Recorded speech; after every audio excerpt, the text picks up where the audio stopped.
Japanimation Station.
Hello and welcome to the Weekly Stuff podcast and or Japanimation Station. Wherever you are listening today, I am Jonathan Lack. And I'm Sean Chapman. And we are here to remember the late, great Akira Toriyama, the creator of Dragon Ball and Dr. Slump, character designer on games like Chrono Trigger and the entire Dragon Quest series. On today's show, we are going to discuss his work and the impact it's had on our lives, read through some of the many statements that have poured in around the world on his passing, and respond to some listener questions on today's show before playing a segment from our 10th anniversary episode where we ranked all the story arcs from Dragon Ball as a way just to celebrate the work itself in the present tense for fun. Before we get started, I thought I would just read the statement that Toriyama's Bird Studio released on Thursday night announcing his passing, and then, Sean, I will throw it over to you to give our first reactions. But this is the statement that Toriyama's studio released. To our fans and all those concerned, we are sorry for the suddenness of this announcement, but the cartoonist Akira Toriyama went to his eternal rest on March 1st, 2024, of an acute subdural hematoma. He was 68 years old. As he was enthusiastically involved in numerous undertakings with so many things he still wanted to do, we are filled with regret. That said, as a cartoonist, the deceased has left behind a large body of work. With the support of many people from around the world, he was able to continue his creative endeavors for over 45 years. It is our fervent wish that the inimitable world of Akira Toriyama's work will be loved by you all for many years to come. With gratitude for the kindness and friendship he showed us in life, we respectfully share this news. Further, funeral services were held with only close family members in attendance. In accordance with his own wish to keep things quiet, we ask that you not pay condolence visits or give condolence money, funerary offerings, or floral tributes. We also request that the media avoid such activities as interviewing family members. A remembrance ceremony at a later date is yet to be determined, but we will inform you as soon as a decision is made. We humbly ask you for your understanding at this difficult time. Bird Studio Inc., Capsule Corporation, Tokyo Inc., March 8th, 2024. So Sean, this is big, devastating news. I'll let you take the first crack at it. Yeah. So, over here, that news broke like Thursday night, because I very distinctly remember I was watching some episodes of Tamako Market, which is what we're currently prepping for our next recording for Japanimation Station. I was getting very near to the end of that season. I was like, you know what? I'm going to do a couple of more episodes tonight than I normally would, because there's obviously a school night. I get up at like 5:30 in the morning, so I don't usually stay up very late. And then I looked at Twitter and saw the news and was like, oh, shit. Obviously, I didn't finish those episodes of Tamako Market that night, because I just kind of sat around and ended up going to bed, because I think I saw the news at about 10 o'clock-ish, which is around when it broke. In our time zone, and then I ended up going to bed at like 11:30 or something, just sitting around thinking about it. Because like Akira Toriyama, and Dragon Ball very specifically, but obviously like other stuff like Dr. Slump and Dragon Quest. But Dragon Ball is the big one for me. Like that, Dragon Ball's just been a thing that's been in my life forever, for as long as I can remember, and it's such a kind of like fundamental work.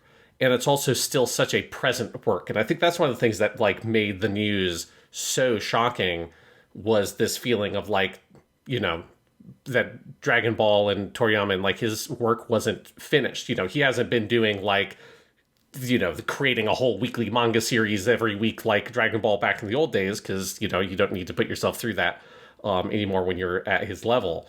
But he was still so clearly very active in the production of new stuff, and they're doing the Dragon Ball Daima show, which he was involved in. And so that feeling of like after Battle of Gods coming out, and then Dragon Ball Super and all that stuff, where it just felt like Dragon Ball came back big. Toriyama's involvement was like in it.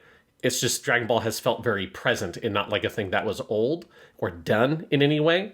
And so it just kind of has felt like, even though the main Dragon Ball series has been finished for a long time, like it really, like losing Toriyama feels like something has been taken away in a way that was just like very potent. And so, yeah, it took me and I'm still like, feel like I'm processing the concept that he's not around anymore. But it like really, really hit me hard. Yeah, I have a whole list in my outline of future projects that just from like in the next year we are expecting to see that are from or adjacent to him, and it's got 7 bullet points. So like, you're very right about that. Yeah, so it was Thursday night. I was coming home from a screening with a colleague of mine showing some of her work, and I got home and I parked in my garage. And I had gotten a notification on Twitter from someone, so I pulled up Twitter, and I saw that notification, and then I kind of swiped over to the main page for a second, and that's where I saw it. And then I was just sitting in my car for like 10 minutes before I even kind of went inside, because I was in a daze, and I was all of that night and the next day and a little bit yesterday as well. Just, it was hard for me to focus on anything else. I spent Thursday night, I just kind of grabbed the nearest like Dragon Ball DVD I kind of had on hand. I just grabbed the first set of Dragon Ball Kai, and I put that in, and I was like, I'll watch a couple episodes of this, because that's got Dragon Ball goodness in it, and I don't have to hook up my hard drive, which is where I've got all my like Z episodes and stuff. And I was doing that. I read through one of my favorite volumes of the manga, which is the fight between Piccolo Jr. and Goku at the 23rd Tenkaichi Budokai. I've been reading through Jocko the Galactic Patrolman again. I've been looking through the various art books I have. Like, someone in one of the questions we got from a listener was like, is there any other celebrity death writ large, or like someone you have some kind of parasocial relationship with whose death has like hit you this hard? And there's really only one for me, and that was a long time ago now in 2011 when Clarence Clemens, the saxophonist of the E Street Band, Bruce Springsteen's band, died. And that hit me like an absolute ton of bricks. That band means a lot to me. His work specifically meant a lot to me. But the Toriyama thing is just, it's, from my desk right here on this wall, I have 11 Dragon Ball posters. I have another 12 out in the other room. I see his art every single day of my life. Every day. And I have for decades, and I know that's the same for you too, Sean. Yeah. And it's just... and that's just Dragon Ball stuff. I mean, his art is so omnipresent in so many places. He is someone who, I think part of why I think it's left a lot of us in a daze is that his impact is truly so vast and truly so irreducible that it's like hard to disentangle all of it. Like, even if you were to just focus on Dragon Ball, and you shouldn't, because Dragon Quest is also a massive legacy, and Dr. Slump would have been a legacy in and of itself if he never wrote another manga, because that was very popular. And there's all the other one-shots and offshoots of those things. But even if you just focus on Dragon Ball itself, like, I was trying to explain to someone who doesn't really follow anime or manga the other day why I was sad about this. And I said, it's very possible there is no human being who was more singularly responsible for the spread of anime and manga worldwide than Akira Toriyama because of Dragon Ball. Because Dragon Ball is and has always been the most popular one around the world. There are other anime and manga that have had big presences in certain countries or in the East Asia sphere or something. Dragon Ball is the one where you can go anywhere and it is popular. And it is absolutely the one that broke open the floodgates, certainly in North America. And like, when you trace that legacy and how much has come out of, I think, that being the breakout, and then at home in Japan, inspiring just a massive amount of what we consider the modern kind of shonen anime manga landscape, from One Piece to just a million other things. It's a truly incalculable legacy. Like, you cannot account for it. Yeah, because I do think, yeah, that's part of the thing that made the news like very difficult to process is because you've never like needed to sit down and like consider the extent of his influence and his legacy. Yeah. Like obviously it's obvious that it was tremendous, but it's like when you then are like really thinking about it and considering it because now that he's not here anymore, it's just like there's no part of there's really just kind of like no part of modern popular culture that's not touched by it, whether you're talking about anime or manga, because Dragon Ball is so popular that its influence has obviously spread outside the confines of manga and anime. And when you look at like, modern superhero movies and their tendency to end with giant beams of light shooting up into the sky and all that kind of shit, it's like so clear that that's, not always directly. It's not always a one-to-one. The director was a fan of Dragon Ball, therefore they're depicting energy in the way that they're depicting it. But it is a like, no, like that's how, like the way that we visualize energy as like a concept expressed in like imagery and in movement in like animation or cinema, like it's Dragon Ball, because if you go back to more classic American comic book influences, you're more getting stuff like the Jack Kirby energy crackle and stuff like that. That's not how that shit is represented on screen. It's always represented like it's a Kamehameha or like it's a Ki aura from Dragon Ball. And that's just like one example, but like there's a countless range of influences in terms of art and narrative pulled from Dragon Ball. And then obviously when you're looking at video games and stuff, Dragon Quest, which is just sort of, if you're talking about any kind of Japanese styled modern Western, like a Japanese origin Western style fantasy. I don't know how the fuck you define that term. But that's just Dragon Quest, which means every single like fantasy anime since the like late 80s basically is just Dragon Quest aesthetic, because that's what it is. That's where it comes from. And then everything then influenced from that, right? And so that web of influence, it's so tremendous that it is like, I was trying to like explain it also to people that in my life that don't really know much about it. I was like, it's kind of like like when Picasso died. I don't know. It's like, here's a dude who effectively like invented concepts behind how you visually represent things. And like an art style that is so like entrenched in the sort of that culture that it, Dragon Ball and Toriyama's art, broadly speaking, because it's not even Dragon Ball, because it's like Dr. Slump obviously is where his like art first became very popular. Like that changed the way that like manga is drawn. Like it's just one of those things that his influence touched everything. And so it is. And because he had such a footprint in both the manga world, the anime world, and the video game world, it gives him a like pretty uniquely widespread influence in like modern popular culture. Oh, yeah. So I wrote a whole chapter in my dissertation about the link between video games and anime. And that's that could be a whole book. That could be several books. There's a lot there. But like, it starts with Dragon Quest on some level, right? Like I know that's not the only one, but like, I feel like the way video games are linked with anime aesthetically and somewhat narratively comes from Yuji Horii decision to get this guy from Shonen Jump before he was famous to come illustrate Dragon Quest and bring this manga aesthetic into it. And that has continued on through in so many ways, with like Dragon Quest VIII on the PS2, the first one that was sort of 3D cell shaded, being a roadmap up to stuff like Genshin Impact now that uses an anime aesthetic. Mm-hmm. You can absolutely trace back to the Dragon Quest lineage. So that's the other thing, is like it is a transmedial legacy in a way that is also, so like I feel like the last death, I think, in the anime manga sphere that was this big in terms of influence was Osamu Tezuka. That's the last, and I feel like there's a pretty direct line you can draw from one to the other in terms of their import and stature and impact they've left behind.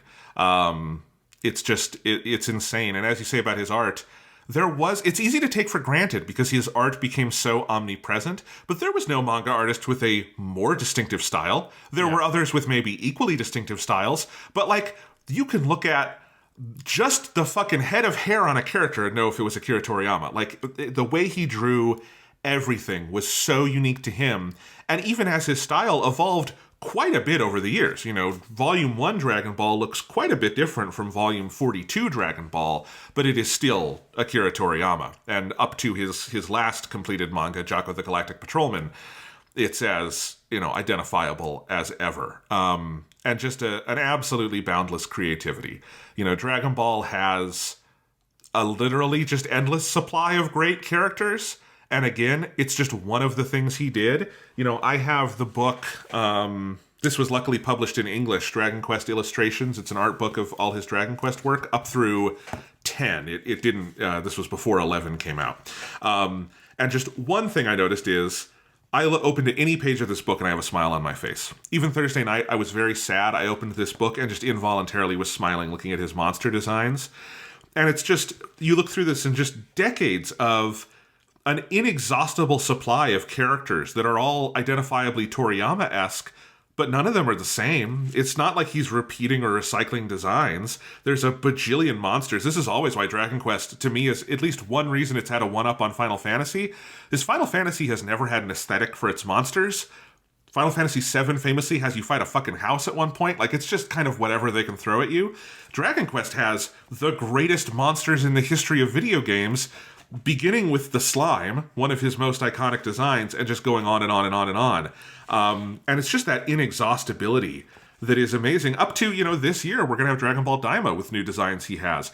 Dragon Quest 12 is in the works. I presume his work was done on that. That was announced years ago, and he would have been the first person to kind of finish the job on that. So who the heck knows? But just completely inexhaustible. Yeah, it is. Yeah. I mean, that's like one of his many, many, many incredible talents was, design. Because there are lots of different sorts of talents that go into being a mangaka. And it's why it's I think it's such a uniquely difficult sort of creative position. Yes. There's a reason why the vast majority of American comic books have the art and writing jobs split between at least two people. Because it's a lot to ask of one person to, one, design all of the characters and come up with their design, two, draw them, and then three, create the story, the dialogue, and the plotting, and all that kind of stuff, and doing all of that at the same time.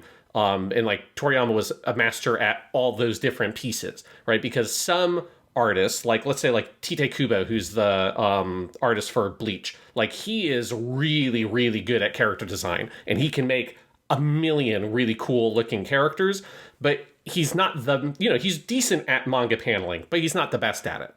His manga paneling and that work and the actual drawings in the manga are good, but not always amazing.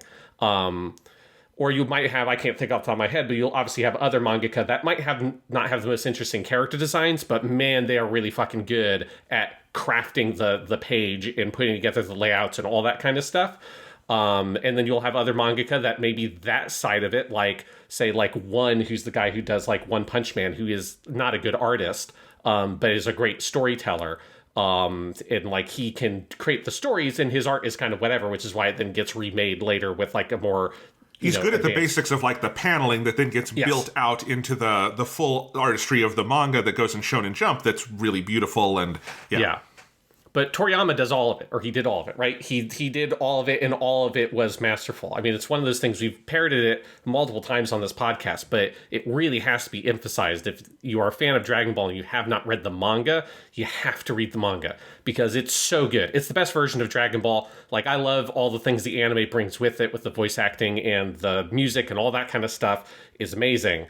But the manga is one of the best examples of sequential art, to break it out of just the manga bucket or whatever and say all comic books, all that, that style of storytelling. It's one of the best in the whole world, because he is so good at every single piece of it, whether it's making the monsters and the characters or the vehicles and the mecha and all of that stuff, the world design, the way that the world of Dragon Ball has this very clear sort of wuxia-inspired fantasy China look to it that obviously kind of evolves a bit over time. But then the plotting and the character writing and all that is also so excellent. And you see him in Dragon Ball, in the manga, cracking the nut of what is, how do you tell this kind of action shonen story? And he has, you get to the Demon King Piccolo arc, which is where he figures it out. And he sort of figures out, here's like the best way to tell the story. Here are the pieces that have to get put into place. And like every major action shonen style manga has just been redoing the Demon King Piccolo plot arc since then. Yes. Like including Dragon Ball, right? Dragon Ball just continues to iterate on and develop and find new ways to explore that framework. But like the Demon King Piccolo thing is where that framework is developed. And whether you're talking about One Piece or Naruto or Bleach or My Hero Academia or Demon Slayer or Jujutsu Kaisen or Yu Yu Hakusho or whatever, all of them are just trying to find other ways to tell the Demon King Piccolo arc from the original Dragon Ball. And so that's one of the things about Toriyama's kind of like unique genius, is that he was a genius at the top of his craft in all of the different kinds of things that go into being a mangaka. This is so key, because it is, I think Dragon Ball is just the most uncompromised version of its form you will ever find. Yeah. Right?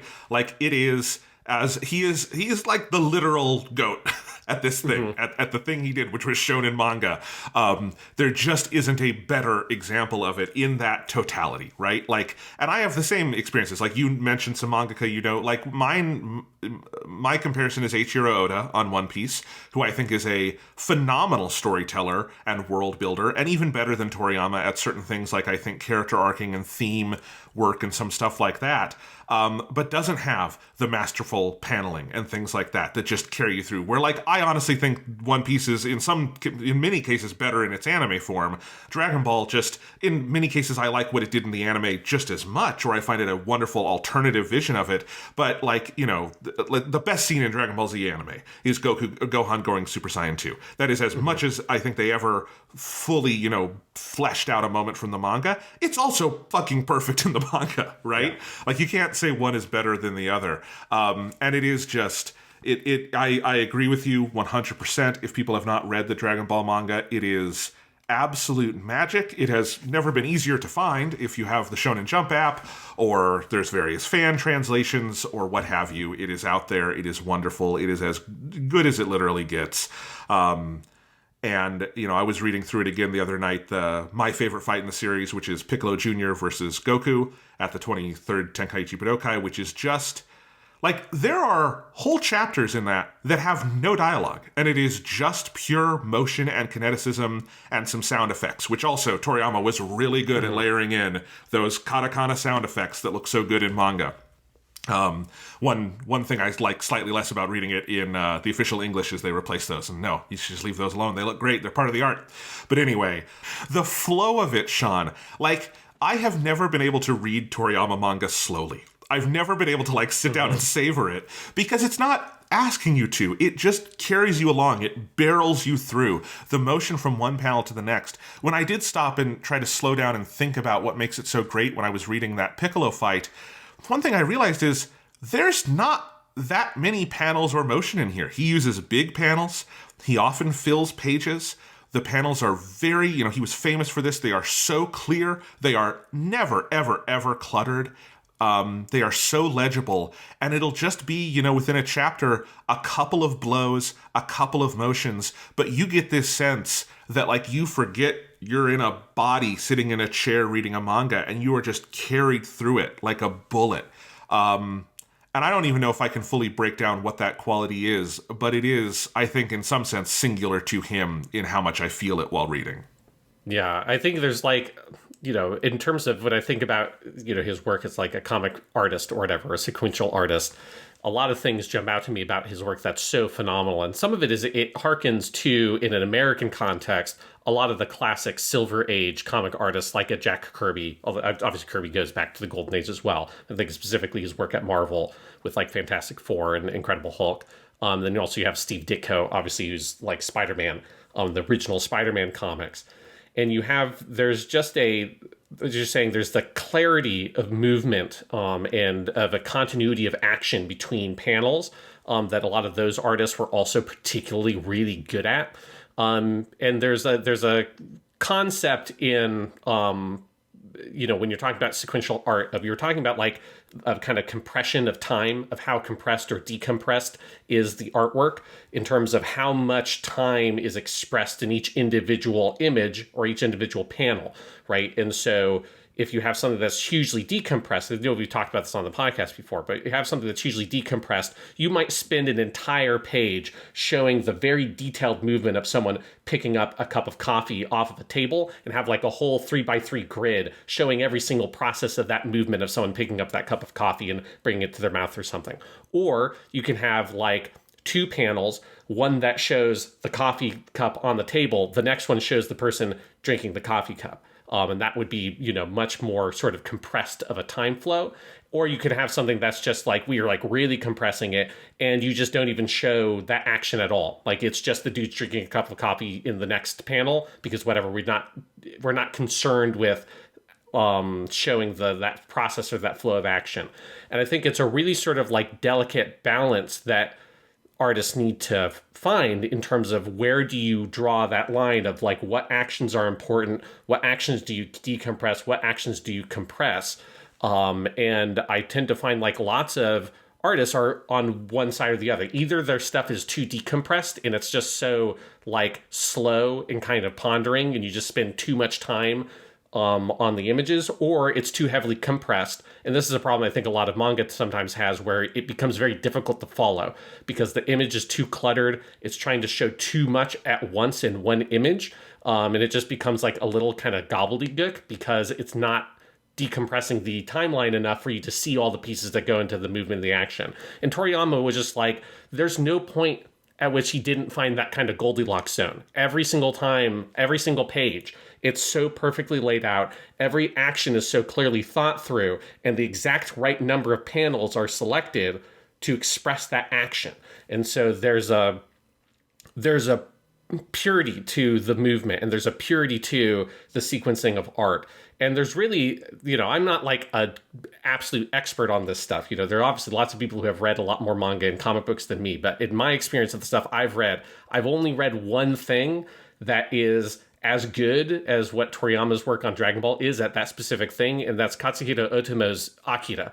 Like Akira, if you have not read that manga, people absolutely need to read it because it is incredible. And Otomo is like the other artists I've seen that every single page, it's the perfect number of panels.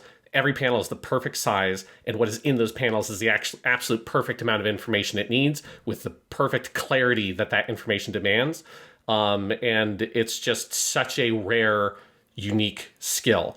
And especially where manga is so action focused compared to like a lot of American comic books, you really need that skill to express the story and express the movement of the characters and all that kind of stuff. And Toriyama's like, he was the best. Like, I mean, there's just, it's hard to define just how exceptional he was at that stuff unless you have read the manga. It's like people have to read the manga and like really appreciate that skill because it's out of this world.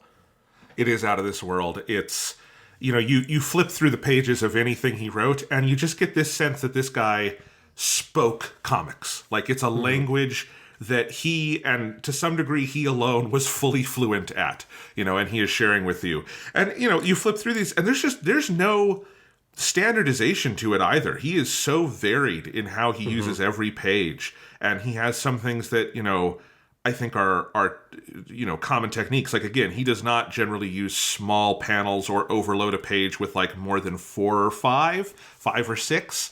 But it's just amazing. And it is the gold standard of this kind of thing for me. And the other thing to say when we talk about how singularly he is, he did it all with one assistant. That is one of my favorite anecdotes about Akira Toriyama, because it is pretty, while manga is definitely like, done by generally one person at the top, you often, for the popular stuff, and certainly something that comes out weekly, they will have a team of assistants who are doing some things to help with backgrounds or inking or lettering or any of those things, right?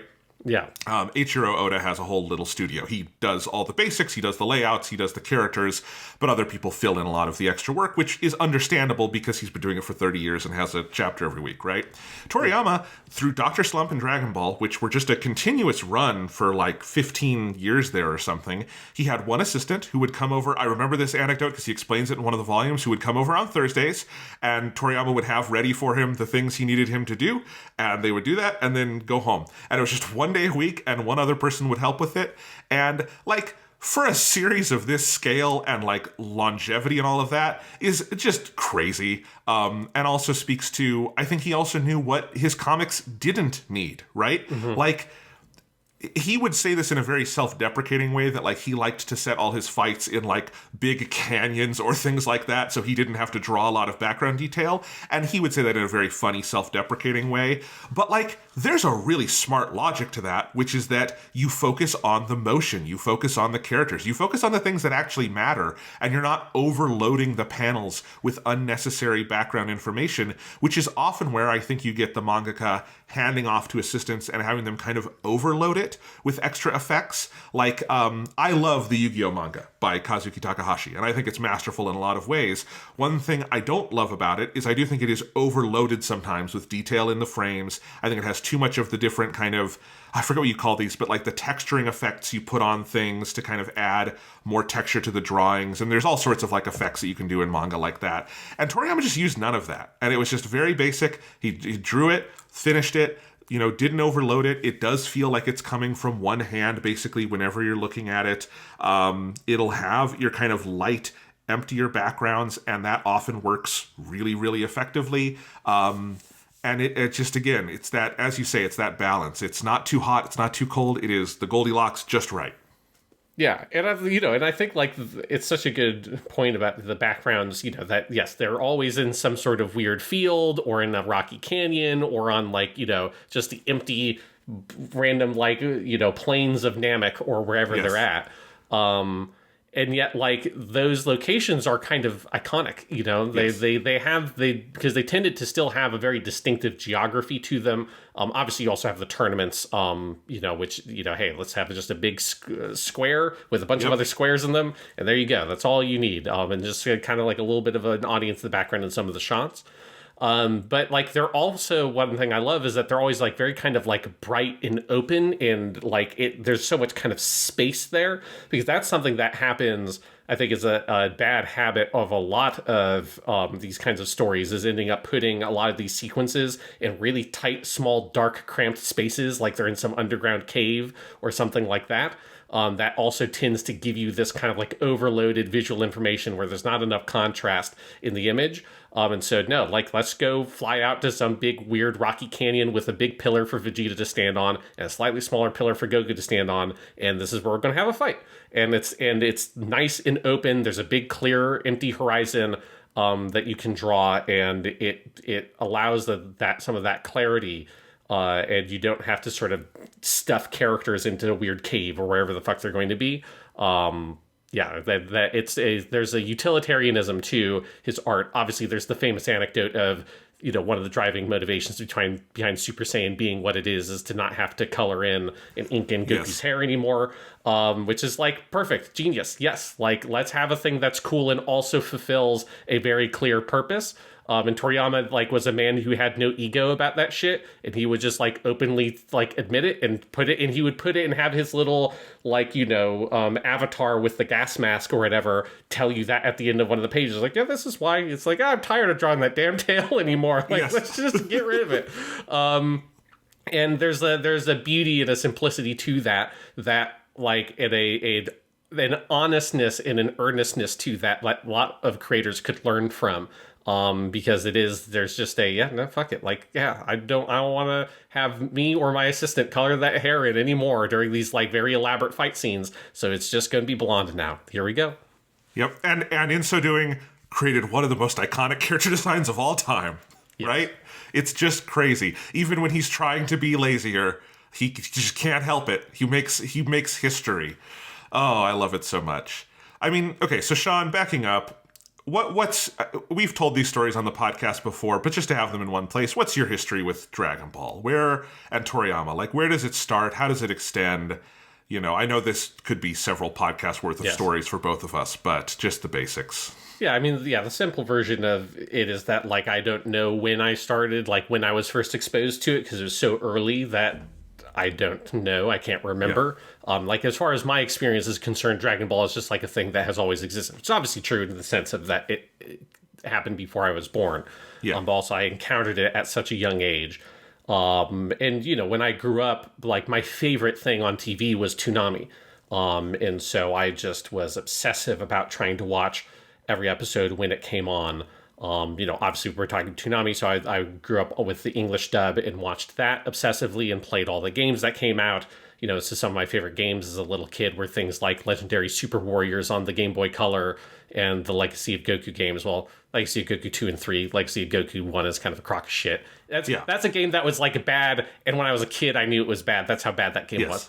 But then obviously you have, like, Dragon Ball Z Budokai, you had the Budokai Tenkaichi games, which I'm very excited for the new one, the Sparking one, to come out, which that'll be nice to have another one of those games out. And then as I grew older, eventually getting into college, that's when I watched Dragon Ball Kai. And because that, like, the English version of Kai, because that's when that came out. And I was like, it had been, at that point, it had been a while since I had watched Dragon Ball, and watching Kai and really enjoying that, because I think, especially from an English dub perspective, that was, like, a really important thing to do, to say, let's kind of redo a lot of these big moments with, like, a better English cast for some characters that were recast, like Frieza, and then also giving some of, like, the old people who'd been around since the Funimation days, when you had that switch over with the Funimation people, giving them another crack at, like, a better script and their better actors and stuff like that. And watching that was really big to me, and that's around the time that I started doing Japanese. And so then I started watching original Dragon Ball all the way through to the end of Dragon Ball Z in Japanese. With a couple of small exceptions, I skipped the Garlic Jr. arc. I haven't seen all the Garlic Jr. saga since I was, like, 10 or something, so I skipped that. I tried watching GT, and I tapped out of GT before I even got to Super Saiyan 4, because I was like, I just couldn't do it. It's like I was good on that. But I watched all, like, the classic stuff, because I had always had that difficulty with just switching straight to the Japanese voices, because Goku's voice is obviously so different, with it being Masako Nozawa versus Sean Schemmel, and it's just like, having a woman versus man play the character is, like, a huge shift. And so that shift is very easy to go along with if you start with Goku as a kid and you don't have kind of that culture shock of, like, the voice quality being so different. But if you just follow along naturally, you see the progression of the voice, and you see how Masako Nozawa, like, alters the performance as Goku gets older and older and older, and now it's, like, the only voice of Goku I can really accept. And then that is also around the time when I got good enough at reading Japanese that they started putting out in Japan those really nice versions of the manga on, like, proper, like, Shonen Jump magazine style, like, big pages and stuff. They were called the Legend releases. Yes. Yeah. And they're amazing, and they're so good. And so I started importing those from Japan and then reading those in Japanese. And that was the first thing I ever read in Japanese, which it was helpful because there's not a huge amount of writing in Dragon Ball, certainly compared to some other manga. And you have it's all the Death Note. Yeah, so it's not Death Note. You don't have, like, a page where it's like you have a little tiny face of a guy in the middle of the panel, and then he's just surrounded by text bubbles, which every once in a while you'll get some of those. And then all the kanji are very simple. There's furigana, or, like, they kind of tell you how to read the kanji for the ones that are a little bit harder. And there's just, like, it's a lot of, like, action and movement. And so that was, like, a big step for me in getting better at reading reading Japanese, was reading it through Dragon Ball, and kind of, that's one of the things about engaging in a language, is that first one thing is, like, a huge jump. Like, it's a big hurdle. It was like that and Persona 5 for me were really big for me, trying to, like, kind of get over that hurdle into a level where I could actually kind of use the language more naturally and actually engage in it in that way. So, that was really huge. And then now becoming a teacher, I talked about this on Twitter a little bit. Like, one of the things I think that makes Toriyama's loss hit so hard for me is that I see his art every day, but not just because of like a poster that I have, but because it's like of the shirt that my students are wearing, or they're playing Dragon Ball Legends on their phone at lunch, or they're doodling. I did have a whole thing on Twitter where I talked about, when I was a little kid, I would doodle Super Saiyan hair in my notebook and shit like that. And now when I collect work from students, I see the same kinds of doodles on their homework. And there's just, it's one of those things about Dragon Ball that you see just how enduring the legacy and influence is, that it's still like the most popular one of those. Obviously, they really like Demon Slayer. They really like Jujutsu Kaisen. They really like Naruto and One Piece are still popular. Bleach you get a little bit less of, but you still see people who are into Bleach, or like a Bleach t-shirt on a student. My Hero Academia is quite popular. My Hero Academia is probably actually the most popular of the modern current ones, at least among the clientele at my school. But Dragon Ball is at the top. Like, it is absolutely, if you're seeing an anime or manga t-shirt, it is most likely going to be a Dragon Ball one. If you see them playing a game on their phone, it's going to be a Dragon Ball game. If you see a doodle in their notebook, it's going to be a Dragon Ball based doodle. Like, it's still the most popular one. And particularly with students who are Hispanic or Black. Like, which is a lot of, at the school I work at, that's the majority of my students. And so it is a thing that for me is like a lingua franca, right? It's like this common tongue we all speak, that there's a huge cultural divide between me and a Hispanic 15-year-old boy. In most regards, their life is very different than my life was at their age, or certainly my life is now. But we both love a Kamehameha, right? And it's like, that is a thing that has allowed me to connect with lots and lots and lots of students. And so it is that thing where, Dragon Ball is just sort of like an ever-present thing in my life, and it is a thing I think of all the time. Whenever I'm like outside and a huge gust of wind comes by, there's at least one brain cell in the back of my head that's like, yes, it's like, my energy is flowing out of my, you feel your hair like just shoot up. You're like, yes, now my time is here. Finally it's here. I'm going to be Super Saiyan. It is, it's that kind of just like thing that is just baked into my DNA at this point. And I do think like learning Japanese was in no small part because I had a desire to read Dragon Ball in Japanese and to make the jump. It was a thing I'd always wanted to watch Dragon Ball in Japanese. It was just difficult for me because of that. I was so used to the English voices that even when I had moved on to Japanese for everything else, it was hard for me to make that jump. And so that's just like, it's obviously like Dragon Ball is a thing that has changed my life very clearly. Yeah. So I guess that's my short/long answer. So mine's similar in some ways and different in others. I was not a Toonami kid for whatever reason. I just didn't watch a lot of Toonami. I was more on kind of the kids WB train or things like that. I watched a lot of Pokemon and Yu-Gi-Oh! And some of that stuff. And so Yu-Gi-Oh! Was one of my entry drugs for manga and anime as a kid. And I had seen Dragon Ball around. I'd seen it at friends' houses. You couldn't escape it when we were kids. Yeah, just for reference, Sean and I are both born in 1992. Dragon Ball comes on the air in the U.S. in its original dub form in 1996. The dub we were familiar with was like the 1999 Season 3 Funimation recast with Sean Schemmel and Chris Sabat and everyone that got really big in the U.S. But anyway, so it was inescapable, but I just wasn't that into it. And then I started reading Shonen Jump, the monthly Shonen Jump that Viz started putting out here in, I think, 2003. And I remember very specifically, and I still have the issue because it has meant so much to me. I got this in the mail back. See, kids, once upon a time, there were these things called magazines, and they came in the mail every month. And anyway, I had that. An actual physical mail. It wasn't an email. It wasn't one of those electronic mails. Not that newfangled shit. They put it on the back of a horse, and they rode it up to your house, and they rang your bell, and they brought it along with your milk. I mean, this is just how it worked back in the day. Anyway, yes. So I would get these every month, and this I have with me. This is the August 2004 issue, Shonen Jump, American Shonen Jump number 20. It has Shaman King Boy on the front. I've never learned his name.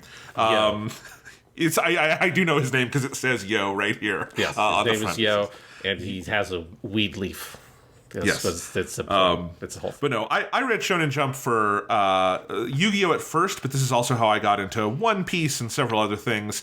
But this month, so this was August, so it actually came out in like late June, because that's how magazines are numbered and they're weird. But we had our annual summer fishing trip that I went on with my dad. My little brother wasn't old enough to go yet. He started going the following year. But so this was 2004, so I would have been 11 in summer of 2004. And I had this along with me for that trip, because back then we didn't have e-readers and tablets where you could, I'm going to download all of One Piece to my tablet for this trip. No, you couldn't do that. You could bring a couple of books at most. But I had this on that trip. It was like a week-long trip. We drove up to Canada. We were there in the cabin fishing for a few days, and this was one of the things I brought with me. And because it was one of the only things I had to read, I read the Yu-Gi-Oh! Chapters in here several times, and this is the part of Yu-Gi-Oh! Where they are playing the tabletop RPG with Bakura. This is the best part of the Yu-Gi-Oh! Manga. It's really cool. But, I didn't just want to read that, so I wound up reading all the manga in here several times, including Dragon Ball. And this is the chapters. This is chapter, as Viz numbers it, 196 of DBZ. It has one of my favorite Toriyama covers ever, where it is Cell standing on top the planet Earth as he is starting the Cell games. But this is where Cell announces the Cell games, and Goku and Gohan come out of the Room of Spirit and Time after training for them a year, for everyone else a day. And there's that one of my favorite pages in all Dragon Ball, where Goku and Gohan come out. It's a full page just showing their whole bodies, and their armor is kind of tattered, but they're coming out as Super Saiyans. And that is new, because usually you would turn that off and on, but Goku has figured out how to keep it on all the time. And there were, I think, 4 Dragon Ball chapters in this one. It goes on through the part where Cell fucks up the army while he's waiting for the Cell games to start, and then is where Goku goes to Namek and gets Dende to be the new god of Earth. And so those were the chapters, and that week I read those several times, and I was like, this is super cool. And I started following Dragon Ball. I started reading it from this point, picking up some of the graphic novels and continuing to read it in Weekly Jump. I went back to the issues I already had of Weekly Jump to kind of see what I was catching up on. And, one thing I got to stress with Dragon Ball is that one of the things that has made its longevity amazing is that the market was so different back then. And most of the manga and anime that got big back then are not still big in America today in the same way, right? Like, Pokemon is ever present, but Pokemon kind of transcends a lot of things. But, Yu-Gi-Oh! Does not have the same crossover cultural appeal that it did back then. If I make Yu-Gi-Oh! Jokes with my students, they don't know what the fuck I'm talking about. I think there are people who still have a lot of affection for it, but, the various Yu-Gi-Oh! Spin-offs do not have the level of merchandising they once did in the US. I have never seen a Yu-Gi-Oh card from one of my students. That has not happened. I'll get a couple of for the ones that are particularly nerdy, they'll do Magic the Gathering, but that's it in terms of trading card games. So yes, the Yu-Gi-Oh, I love it, but it has not been passed on to the new generation.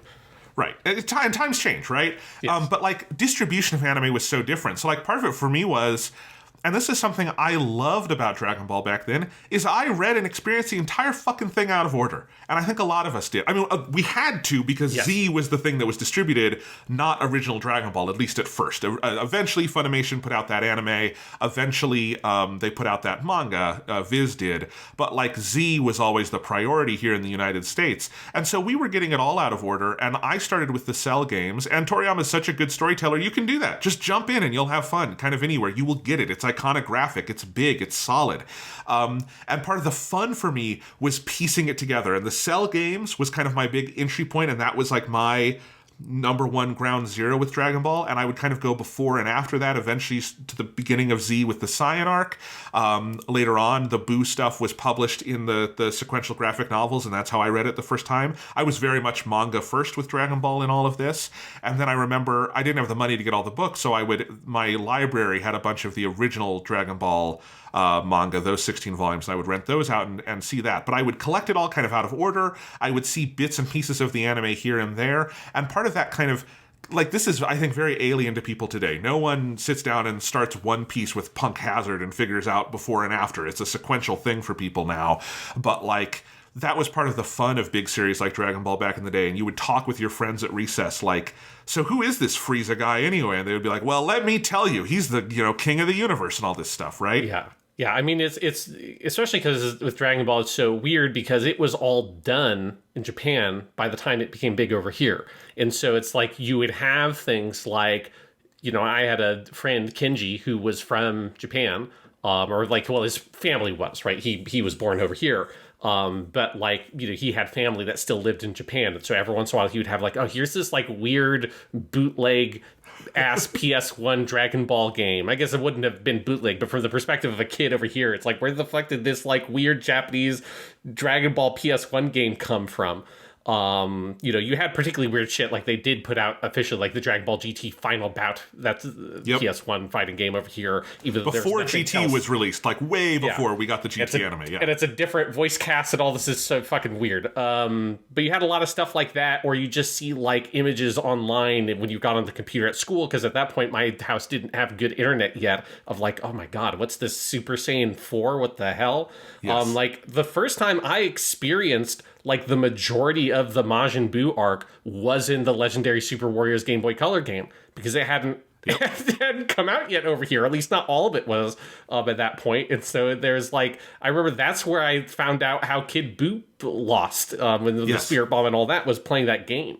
And have I told the story? Sorry, have I told the story that I must be one of the only people on Earth who was tricked by the fake Namek arc? When I saw that aired, I think you talked about it before, but yes. Which, like, again, I know today this sounds inconceivable, but I didn't know. Like, I don't know if I hadn't, and I don't remember the exact order, but maybe I hadn't read that part of the manga yet or whatever, or maybe I thought the anime was changing things up. I'm like, this isn't exactly how Namek started in the manga, but, it looks like Namek. But those couple of episodes, when they aired on TV or whatever, I saw, or re-aired or whatever, right? I saw those, and there was cool. I'm like, this isn't exactly like I remember it. What's going on with Namek? I guess the anime made some changes. And I'm like, oh no, this is filler. This is really crass filler for like 4 weeks with the fake Namek arc. One of the worst pieces of filler ever. But I always have had a little bit of affection for it because it tricked me for a couple of weeks there. Yeah, because it's just like, all this information was not widely distributed. Yes. It was all kind of like, a friend of a friend's uncle told someone this thing. And you just sort of like, however you came at it, Dragon Ball was this weird artifact that like it somehow existed out there in its entirety, but you couldn't get it. And so it's like you just sort of like patchworked, pieced it together, because, the chances of a kid having watched all of it from the beginning of Z initially was very slim. So it's like everyone picked it up at some point along the way. And then even if then, you've got like Krillin and Tien and Yamcha, these characters that are huge in the original Dragon Ball, other than Krillin, not so important in Dragon Ball Z. And so you have all this like, who are these people? Like, what is their relationship? Like, you can tell that there's a much bigger story here that you haven't experienced. And so, yeah, that was a very like weird kind of media property that you just kind of got in bits and pieces here and there. I think partially because the perspective from like Western animated shows was that there was effectively no narrative continuity with those sorts of things. And so I don't think the companies that brought it out over here had the like notion of like, it's a story and you have to tell the whole story from beginning to end, and like there's characters and there are arcs and there's a larger thing here, and so like it just came out in this like weird scattershot way. But the brilliance of Toriyama's storytelling is that doesn't matter that much. You can pick it up wherever. You could pick it up at like Goku fighting Vegeta and just say like, yeah, like the storytelling is so clear and the characters are so iconic in this way that they just jump off the page. That's like, you could just pick it up wherever. Or like you could miss an episode because, your parents made you go to fucking soccer practice or whatever shit they made me do when I was a kid, instead of being able to watch Dragon Ball Z on Friday nights. And I remember distinctly missing like multiple years in a row it lining up where I did not see the episode where Gohan and Krillin fight fucking Guldo in the Ginyu Force. I just missed that episode over and over again because it always lined up with some game or some shit that I had to go do or my brother did, and so I had to get dragged along with it. It's like, god damn it, I want to see. I only knew what happened to Guldo because it happened in the previous episode recap thing. But you could skip an episode or a couple of episodes and you could still follow along with it because that's how clear the storytelling is. Absolutely. And, for me, the other half of this is once I started getting into Dragon Ball, then it was getting into the anime too. And at that point, a lot of it had aired in the US. So I'm not going to do the thing holier than thou. I never liked the dub. But I never got into it to the level a lot of kids my age did, right? Like, I never had that association with Sean Schemmel that you did, for instance, that made it hard to get into the Japanese. Because what I would do is I would pick up or rent or whatever some of the DVDs from the Cell games where I knew stuff. I remember very vividly the first DVD I ever got from Dragon Ball was the Funimation volume called Sacrifice, and it's the one where Goku dies getting Cell off of Earth when he's going to explode. And I saw those 4 episodes. And again, back then, you get a DVD like that, they would have 3 to 4 episodes. And this was, at the point where finally you had them in both English and Japanese. And because you only had those 4 episodes, I would first just play it default in English, and that's how it played.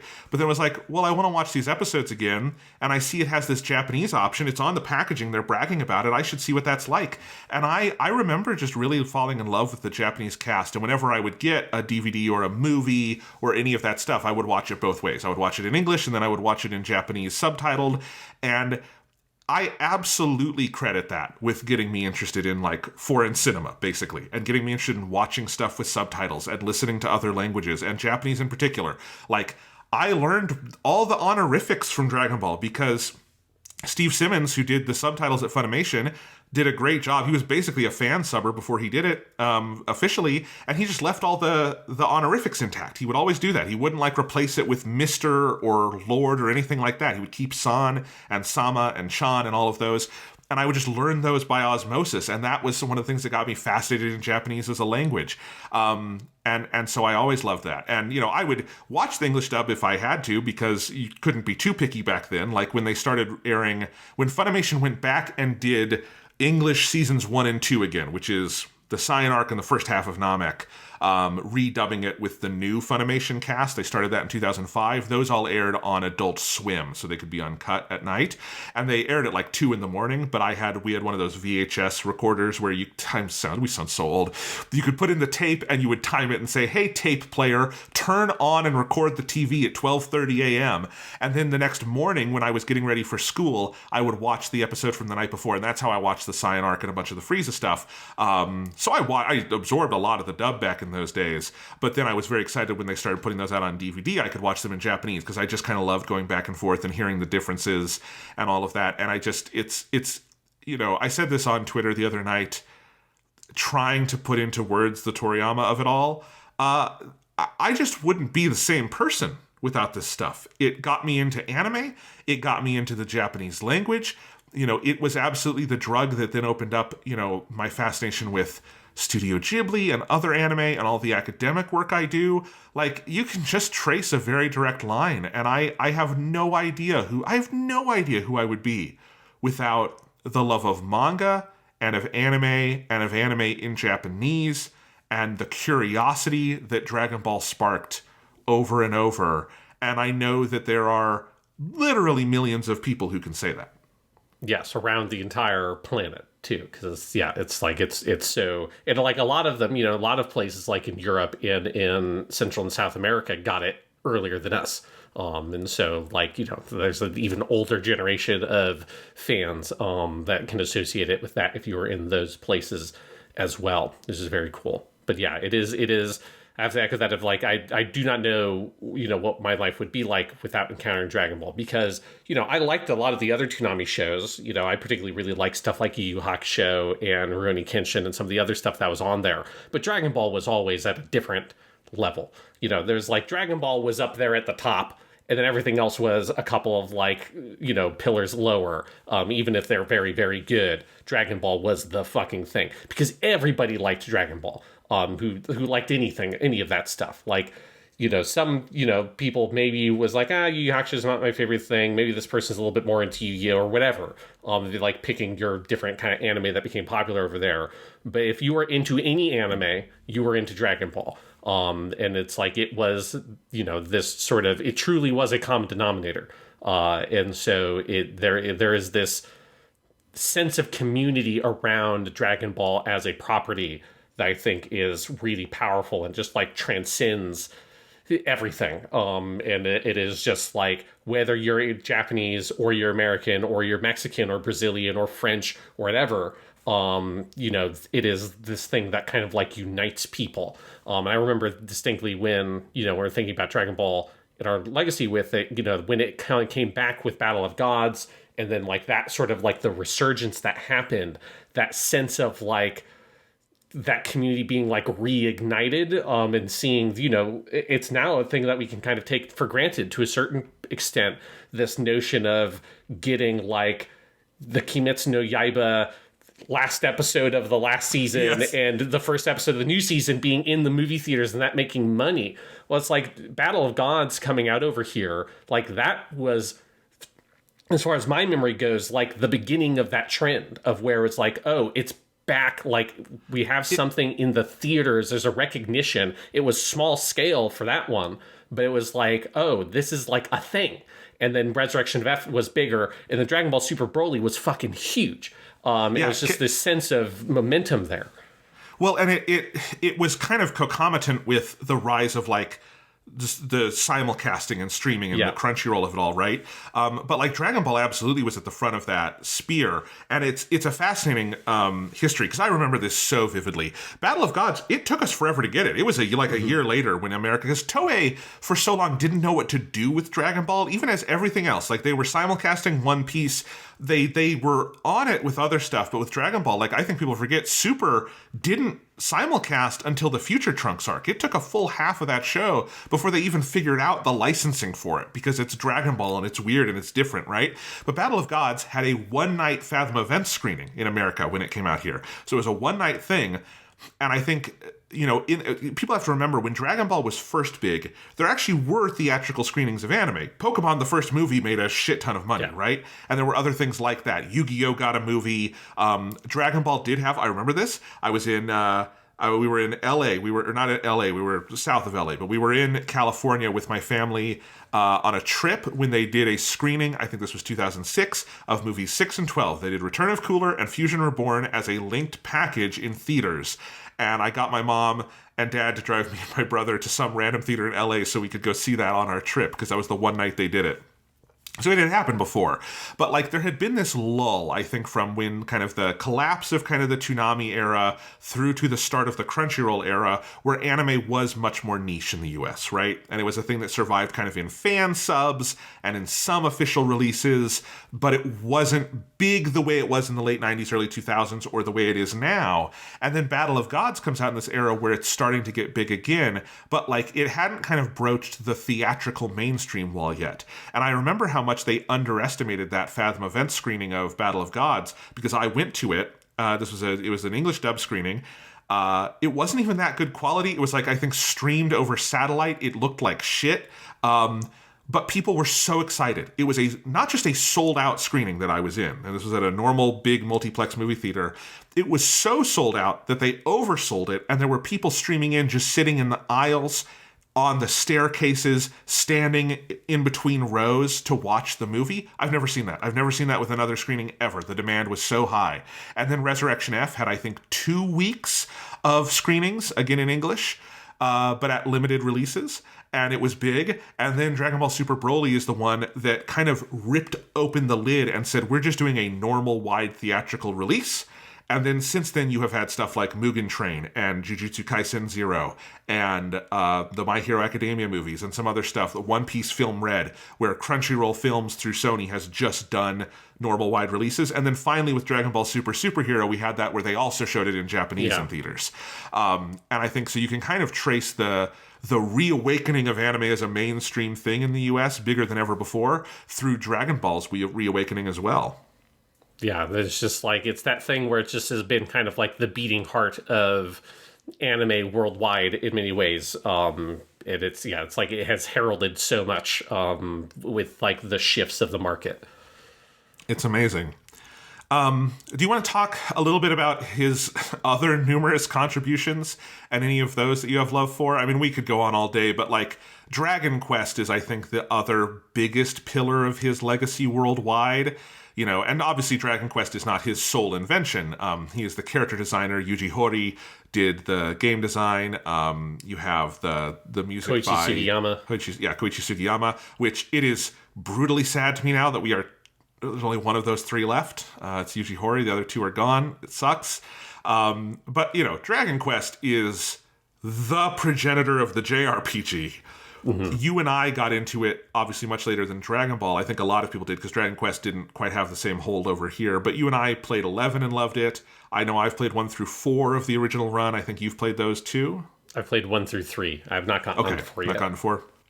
But we love these games, and so much of it is Toriyama's art. It's so singular.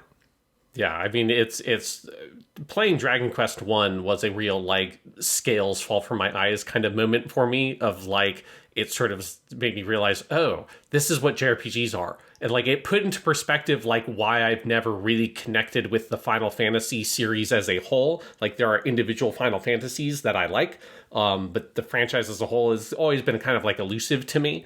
It was why playing Dragon Quest 1 is oh, this is what a JRPG is. And this is and the things that I like about modern JRPGs really just harken back to this first game that is, Dragon Quest 1 is exceedingly simple, but its simplicity is what exposes the fundamental gameplay design of a JRPG, and that it's just you're going out, you're sort of wandering out into the world, fighting some monsters, getting some experience, getting as far as you can get, having to go back, buy new equipment, get some herbs and stuff like that, gear up for your journey again. You can go out a little bit farther, getting more powerful each time as you kind of unwrap this whole wider world the game is set in and leveling up your character. And absolutely, I think the secret sauce of Dragon Quest is Toriyama's art. The game would be great if it was just that fundamental game design, because the game design is so strong in Dragon Quest 1. But the aesthetic of everything is incredibly potent, and it gives it such a distinctive flavor.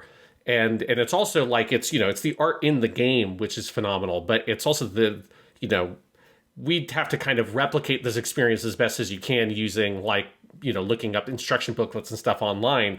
But the true experience of those games aesthetically is having the instruction booklet, which has images of the heroes and all the monsters and stuff in there. That's Toriyama's actual art. And you're meant to be picturing those things in your head intuitively as you play the game. And especially when you get into something like Dragon Quest 3 that has all of the different jobs or classes the characters can have, and each of one can have a male or a female counterpart, and Toriyama has a unique design for all of them. And if you had the Dragon Quest 3 booklet, or you can just look them up online, that's who your party is this is what they all look like. They all look like these characters that look like they could exist alongside Goku or Trunks or any of those, because it's very much of a piece with Toriyama's overall kind of art style.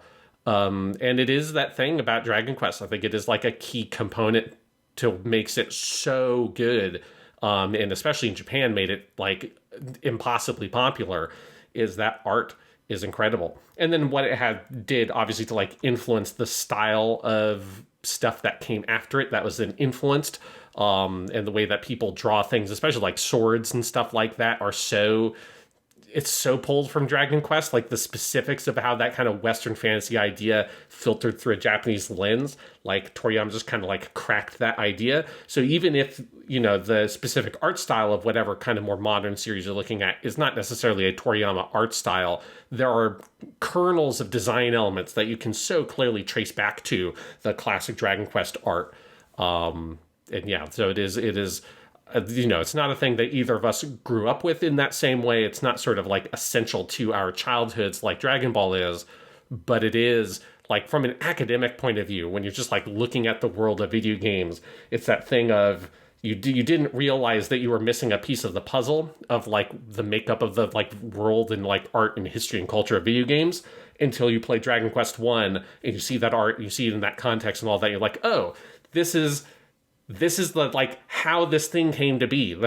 everything, like whatever you're watching an isekai anime or you're playing a modern JRPG, whatever you're doing, like you see how that Dragon Quest 1 fits into that slot in the way that when you watch Citizen Kane, it's like, oh, this part of like movie history, like it makes like this camera sort of move in this style. All of a sudden this like makes sense to me. Or you read like a Sherlock Holmes mystery and you're like, oh, this is what mysteries are. Like I understand now. Like before I kind of had a sense of what this genre is. Now I get it because I read this thing or watched this thing or played this thing that is like the thing that created this whole style. Absolutely. It's because I think in the West we did, certainly growing up, and some of this has changed a little bit, but Final Fantasy was always the JRPG we were kind of served up here. And Final Fantasy is the fucking weirdest hodgepodge series in the world. I don't think this is talked about enough, that like liking one Final Fantasy game is absolutely no guarantee you will like another one. If you dug Final Fantasy X, if that was your shit, I cannot tell you if you will like Final Fantasy 12 or 13 or 15, you know? Yeah. If you are all in on Final Fantasy 14 because you are an MMO guy, even though Final Fantasy 16 was made by the same team, I have no idea if that will be for you, right? Like, that's the kind of thing. Like, it's you know, Final Fantasy 16 last year and 7 Rebirth this year, totally different. You know, Final Fantasy 6 to 7 is such a weird jump, even though some of the same people worked on them. But Dragon Quest is this very kind of auteur-driven series where Yuji Horí's voice as a storyteller and game designer, Toriyama's voice as an artist, and Koichi Sugiyama's voice as a composer, just that is what that series is. If you like Dragon Quest 1, you will like Dragon Quest 11, and vice versa. Like, if you came in with 11, 1, you know, it's older, it might have some hurdles for you, but you will be charmed. When the slime pops up for the first time, you will smile as you fight that little thing, right? You will enjoy the music, you will enjoy the art. And Dragon Quest so invites you to go on an adventure in this inviting world that is complete unto itself. There's none of the kind of aesthetic irregularity that sometimes can be charming, but can also be off-putting. And like, again, original Final Fantasy VII, why is Cloud fighting a house in the slums? I don't know. But in Dragon Quest, I'm fighting cool slimes and tigers, and in some games, I'm making them my friends.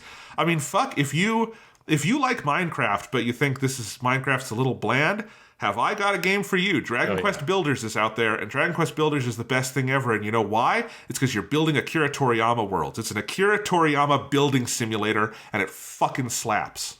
Yes, where it's like, I want to just get a bunch of like random villagers from like a weird town in Dragon Ball and build like cool houses for them. That is what Dragon Quest Builders is as a game.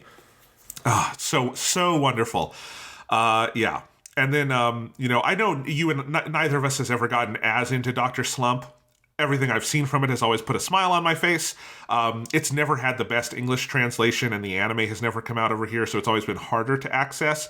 But, you know, Arale is iconic for a reason, and the later parts of Dr. Slump are very much influential on Dragon Ball, because that's where he starts doing tournaments and slightly longer story arcs and fun things like that. And there's a pretty direct through line from the final chapters of Slump and the early chapters of Dragon Ball, which in an artistic sense is just one long progression for him. Mm-hmm.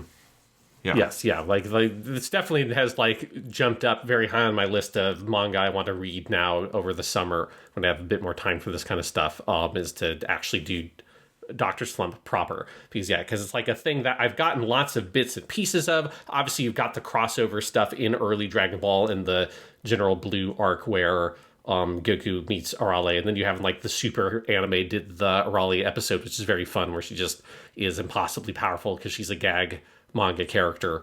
And yeah, she's like, Arale is just such an iconic character. Even if you haven't really seen Dr. Slump or engaged with it in a deep way, you know, she just does jump out to you as this sort of very quintessentially Toriyama-esque creation. Even just looking at the art, you can't help but fall in love with that character. She might be, like, Goku is the most popular, the slime is the most widely seen in video games. Arale might be, I think, the quintessential Akira Toriyama character design, because also of that mix of, like, kind of light mecha elements, which he really liked. You actually don't see it a ton in Dragon Ball in the story, but you'll see it on his covers and his illustrations everywhere. He loved drawing machines and cars, and he comes from that same generation as people like Hayao Miyazaki, who, or all the artists on Lupin the Third, who just love drawing cars and trucks and watches and things like that. And there's more of that in Dr. Slump, although some of that element kind of comes into Dragon Ball through Bulma and her family, and you get some of that.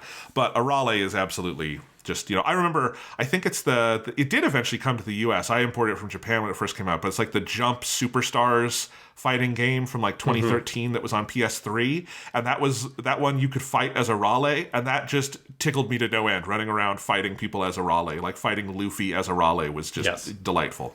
She's the most powerful character because that's what she has to be. Yeah, she's a gag manga hero. No, there's Dr. Slump.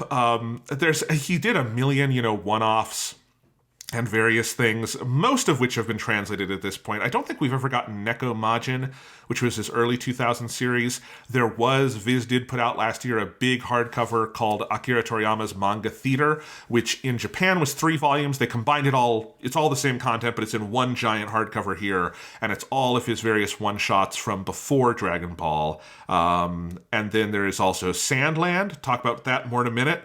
And there is Jocko the Galactic Patrolman, which he wrote the same year Battle of Gods came out. And if you've never read Jocko, that is one of my favorite things he's ever done. I desperately hope they one day do a movie or anime based on it, but even just in manga form, it's perfect. It is so low-key. It is so laid back. It is, I think, the funniest thing he ever wrote. It tears me up laughing. It's so in that kind of like droll sense of humor vein that he could have once in a while. And it's also very sweet. It shows him at the absolute, I think, height of his powers in terms of paneling and everything. It's so gorgeous. I love that manga to death. And if people have not read that one, I can't recommend it highly enough. Yeah, it's a thing where I feel like I need to go read more of his other stuff because I've not read Jocko. But you have the Sandland stuff, which was like, it's one of those other things that makes losing Toriyama so weird. Is like, I had just watched the day before he passed, they did a big video that was breaking down that Sandland game they're making, and I was like, hell yeah, this game actually looks fucking sick. Like, that game looks awesome. It's like Akira Toriyama Armored Core, basically, because it's like you get your big like tank or whatever that you can customize with different parts to make your awesome looking Toriyama vehicle that could be on like a random cover of Dragon Ball with Bulma on it with an AK-47 for no apparent reason. And it's it's where you can tell how like important and popular Toriyama is, that now they started, before his passing, even trying to dig up like what's any random piece of Toriyama ephemera we have not yet done something with, because they did a movie Sandland, then they're doing the game, and then they're doing a TV show Sandland. So it's like, it feels like they're trying to find whatever they can to sort of capitalize on how, good his designs are. Like, even just purely like the designs of the characters and the vehicles in the world, like just making something else using those elements is like enough to kind of justify an entire project existing. Yeah, and Sandland is special too. If you've never read it, it's a 1-volume manga. I remember getting it from the library when I was a kid because it was one of the things Viz put out. And it's just that single volume. It was the first weekly manga he did after Dragon Ball. He did other one-shots. I think Neko Majin came after Sandland. But yes, Sean, should I just go through the list of upcoming Toriyama projects we're getting that I have here? So the first one is Sandland. There's a Sandland TV anime based on that 1-volume manga. It is premiering globally on Disney Plus and Hulu, either one, on March 20th with 6 episodes. And I learned this from Anime News Network. Those 6 episodes are the movie that came out last year in Japan, recut and extended for TV. They have about 20 minutes that weren't in the movie form added in, and then it's 6 episodes of TV, but it is a full 13-episode season, and episodes 8 to 13 will follow once a week after those first 6 come out. So if you have Disney Plus or Hulu, it'll be airing there. I am super psyched for that. It's very much using the art style from Dragon Ball Super Superhero, where it's a 3D anime. But I think Toriyama's art takes to that style really beautifully. And I'm very excited to see that. Because I was wondering, that movie came out last August in Japan, and I was very curious when we would get it. This is the form we're getting it, is in this TV show. So I'm excited for that. We're getting that Sandland video game at some point this year. We are getting Dragon Ball Sparking Zero, which is the new Tenkaichi Budokai game. Those games were called Sparking in Japan. They were called, inexplicably, Tenkaichi Budokai over here, even though that's backwards. But anyway, that's the 4th of those, and it's kind of a revival of that series. They haven't given a date, but that's probably later this year. Then this fall, we're getting the big one, Dragon Ball Daima, which is the new anime from Toei, where Toriyama has contributed the story and character designs. And the producer, Akio Yoku, said that Toriyama was deeply involved beyond his usual capacity. And from what I've heard, that's not just empty talk. I also saw reports that Toriyama and his office at Shueisha were even looking in on individual cuts of animation, which they never did for Super or any of those. It's got a absolutely phenomenal pedigree behind it. The director, there's 2. It's Aya Komaki, who's worked on a bunch of One Piece in the Wano arc, so great stuff. And Yoshitaka Yashima, who's worked on Dragon Ball all the way since movie 5, the first Cooler movie. Rumiko Nagai is doing the color design after they also did Broly and Superhero, which I think have some of the best color design in the series. Yuko Kakihara, who wrote Shihaya Furu, Cells at Work, a bunch of Digimon, is doing the writing. And then the artist on this one, the character designer, is Katsuyoshi Nakatsuru, who is one of the best. He took over along with Tadayoshi Yamamoto after the Frieza arc during the Cell years. He was also the main guy on GT and a bunch of other stuff, but he's one of my favorite people who's done Dragon Ball art. So it's a real all-star bench of Toei talent. And I'm just super psyched for Daima because the later half of Dragon Ball Super was a disaster out the gate. It got better and better, and then the later half was kind of on the tip of the spear of Toei getting their fucking shit together, which then continued into stuff like One Piece Wano or Dragon Quest Adventure of Dai, and now we're finally seeing Dragon Ball get to benefit from that. And I mean, what we've seen, like, this one has been in the oven so much longer than Super was. Like, this was getting a pilot at Toei like 2 years ago internally, just to make sure it was good, and then once Dragon Quest Adventure of Dai ended, those people rolled off to Daima. So it's been in the works much longer. That Super anime basically was, they just hit the ground running and they're like, we don't have a story yet. Okay, Battle of Gods on a boat. And that's how that started. This is much more fulsome, and I'm psyched for it. I think it's going to be great. Yeah, I'm extremely excited. They did a trailer not that long ago.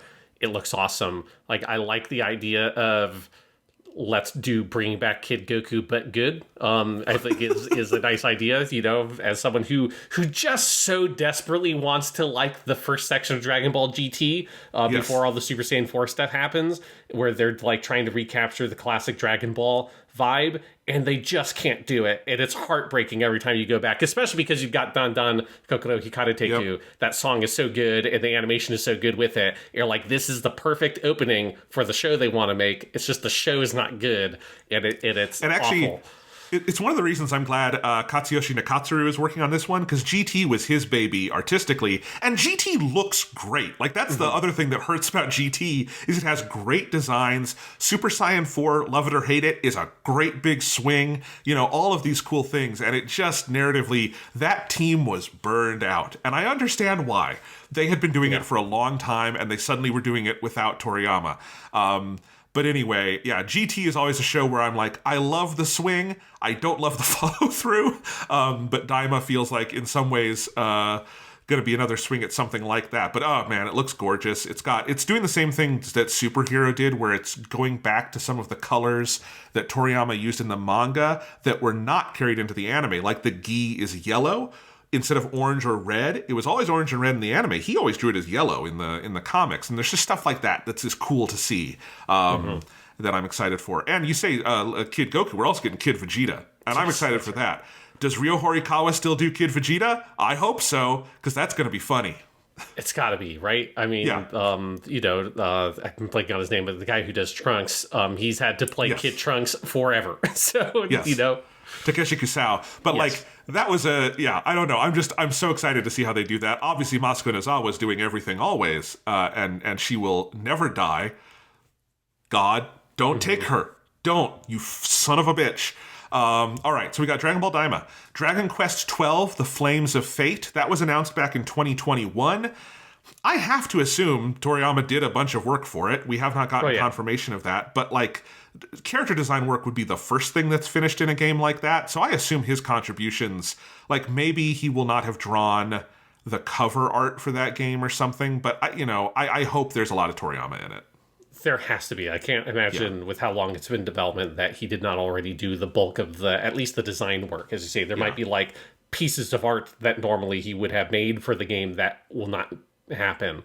But that sort of fundamental work, I mean, they need to build the character models for the monsters and for the main characters and all that kind of stuff. You can't do that without having the art that informs it. Yeah. So, we'll get that at some point. Over in, Dragon Ball Super world, it's often misreported that Toriyama wrote the Dragon Ball Super manga. That's wrong. Even the Viz translation says story by Akira Toriyama. That's not his credit in Japanese. It's Toyo Taro, the artist on that, writes and draws all the chapters, and Toriyama has given some feedback. He gave some outlines, like he outlined the Galactic Patrol prisoner arc, but, he was not day-to-day on that manga. But that does mean there is more material that, like the Super anime, where he provided broad outlines and other people did the, day-to-day work on, that's out there. That could be animated. It can certainly go, you can read it. So, there's that too. And it's just the list of amount of stuff that is out there that his hands were still in is vast. And that is both something that makes his passing more sad, but also, it's so cool that we get to enjoy all this stuff in the years to come that he was still actively involved in. Yeah. All right. Let's see. Do you want to read a couple of these statements from different creators who were inspired by Toriyama? Some of these are so lovely. If you could pull that webpage up, Sean. Let's start with Yuji Horii, who was the creator of Dragon Quest. Do you want to read his statement here? Sure, yes. So this is Yuji Horii's statement. Honestly, I'm still filled with a sense of disbelief at this all too sudden news of Toriyama-san's passing.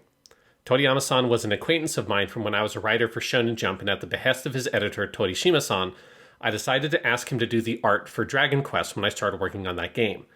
More than 37 years later, he's drawn so many charming designs for characters and monsters that I could hardly count them all.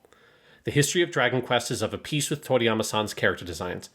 Toriyama-san, along with the late Sugiyama-sensei, was a longtime partner in making Dragon Quest. To think that he would die. As for what else I could say, I can't put anything more into words than this. It's really, truly heartbreaking. All right, I'm going to jump ahead to Eiichiro Oda, the creator of One Piece. He says, "It's just too soon. The hole that he's left is just too big. A wave of sadness washes over me at the thought that I'll never see him again.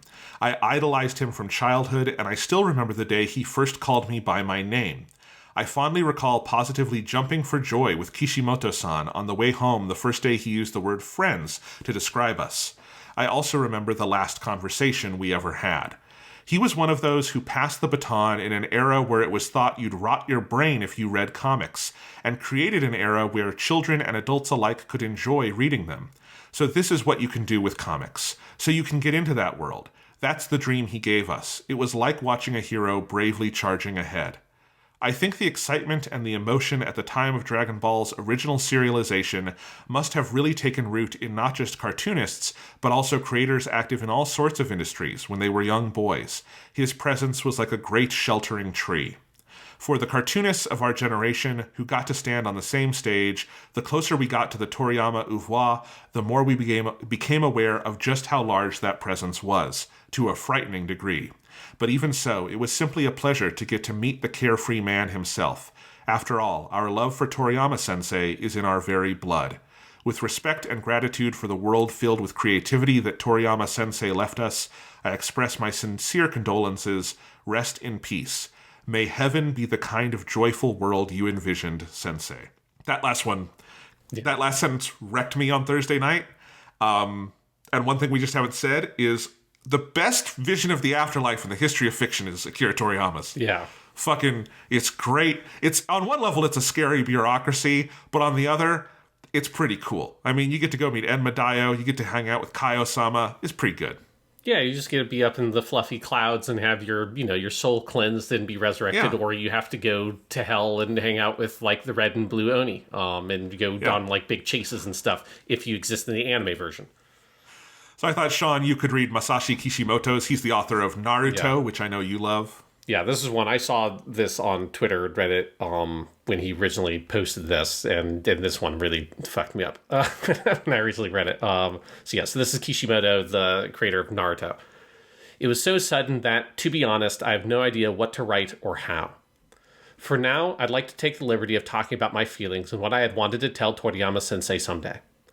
I grew up alongside his work, first in the lower grades of elementary school with Dr. Slump, then in the upper grades with Dragon Ball. It was simply natural that Sensei's work should be by my side as a part of my life. Even if something unpleasant happened, Dragon Ball allowed me to forget about it every week. That was a saving grace for a country boy like me who didn't have anything else. That's honestly because Dragon Ball was just so much fun. I was a university student when the unthinkable happened. Dragon Ball, which had been a natural part of my life for so many years, suddenly came to an end. Racked by a tremendous sense of loss, I no longer knew where I should turn for enjoyment. But at the same time, that allowed me to realize the greatness of the master who brought Dragon Ball into the world. I want to create work like Sensei's too. I want to be like Sensei. Thinking this, I set my sights on becoming a cartoonist, and as I followed in Sensei's footsteps, that sense of loss disappeared as well. That's because making comics was fun. Chasing after Sensei allowed me to find a new source of enjoyment. Sensei was always my guiding light, the man I admired. He might find it a nuisance, but I'm thankful whether he'd appreciate it or not. To me, he was the god of my salvation and a god of manga. The first time I met him, I was so nervous that I couldn't say anything. But as we met time after time as panelists for the Tezuka Award, I got to be able to talk to him. I'll never forget the slightly bashful but not yet actually displeased smile he gave us as both Oda-san and I, the Dragon Ball children, reverted to a couple of kids seemingly competing over how much we could gush about our enjoyment of the series. Now, I've just received the news about his passing. I'm racked with a tremendous sense of loss even greater than when Dragon Ball ended. I still don't know how to deal with this hole in my heart. I can't even bring myself to read my beloved Dragon Ball. I don't think I've really been able to properly convey in writing what I wanted to tell him. Everyone around the world was still looking forward to Sensei's work. If only I could really have one wish granted with the Dragon Balls. I'm sorry. It might be selfish, but I'm grieving Sensei. Akira Toriyama Sensei, thank you for so many enjoyable works over these 45 years, and also thank you for all your hard work. You have truly earned your rest. As for his surviving family members, who I suspect are still deeply mourning his loss, please don't forget to take care of yourselves. I pray that Akira Toriyama Sensei will rest in peace. Yeah, when he talks about Oda and him as the Dragon Ball children, oh my god.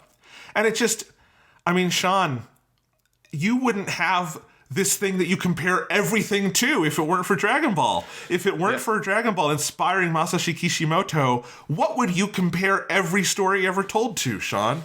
It's true. It's the fruits of Dragon Ball is what gives us Naruto. It's also what gives us One Piece. And I do find it's like very touching that both Oda and Kishimoto refer to the other one in their like relationship with Toriyama. Like if if it's not obvious enough, just like engaging with the work, of how deep that influence is. It's like, from both of them, it's like as a pair, these people who, sort of like created the, that continuation of that new era of the shonen style action series. It's like, that's the straight from the mouth itself of how important that influence was. Yeah. And I think it's easy to forget the kind of timetables here, but Dragon Ball ends, I think, in 1995, 94, 95 in manga form. And, Naruto and One Piece, I think, are both 97 and 98 in Weekly Shonen Jump. So, like, it's a pretty quick turnaround that influence kind of comes bearing fruit in those two series that, to some degree, I mean, One Piece has never ended. Naruto has continued in various forms. Boruto's only just ending, right? I don't know the context of. I know that like they hit like a big shifting point in that series a little bit. So yeah. But anyway, so just that. Oh man, it's the historical continuum. I think is just fascinating. Okay, here's Here's another one that got me. Masako Nozawa, the legend herself, the voice of... We're reading from Kanzenshu, the fan site, and I like that they label her voice of Son Goku et al., which is correct. She is the voice of every male Goku family member, and some that aren't even in his family, like Turles in Tree of Might. They should just say voice of and just have a picture of Goku's hair. Yes. And Gohan. It's like that's the two characters he plays, the Goku's hair and then Gohan. Yeah. All right. She says, I don't want to believe it. My head is completely empty, save for the feeling of not even wanting to think about it. Still, when I remember that every time we met, he would always say to me, I'm leaving Goku in your hands, okay? I feel that I could be by Goku's side until the end of my days. Sensei, please watch over us from up there in the sky. May you make a peaceful departure. Yeah. Do you want to read Toshio Furukawa's? He's the voice of Piccolo. My manager brought the news of Akira Toriyama sensei's passing to me by saying, you're only the second one I'm telling this to, right after Mako-san, which is Masako Nozawa's sort of nickname. The very first thought that popped into my head was, I wonder how Mako-san must be feeling right now. Dragon Ball is Mako-san's life work to the point that Goku is practically a part of her, even more than Piccolo is a part of me. The advanced screening of Dragon Ball Super Superhero just before the general opening was the last time I ever saw him. I hereby express my deepest condolences. That one hit me pretty hard. Here's Ryo Horikawa, the voice of Vegeta. This was completely unexpected, so the only thing I can say right now is that I just cannot believe it. And right as his new series had just started development, right as he was about to spin this thrilling, exciting tale. It's just too sudden and truly regrettable. Thank you for providing us with such beautiful works of art. Please rest in peace. So, beautiful, eloquent statement from Horikawa, but he also tweeted as Vegeta. Do you want to have Vegeta's reaction, Sean? Yes. Hey, you bastard! It's way too early for you to die yet. Perfect. And you know what? I love that because Toriyama would have chuckled at that. I'm very sure. I love it. Mami Koyama, wonderful, legendary voice actress who, a million things. She was the voice of Arale, the voice of Lunch. She's Big Mom in One Piece. There for that whole ride. She said, I've known Toriyama Sensei ever since the days of Dr. Slump Arale-chan. That was the name of the first Slump anime.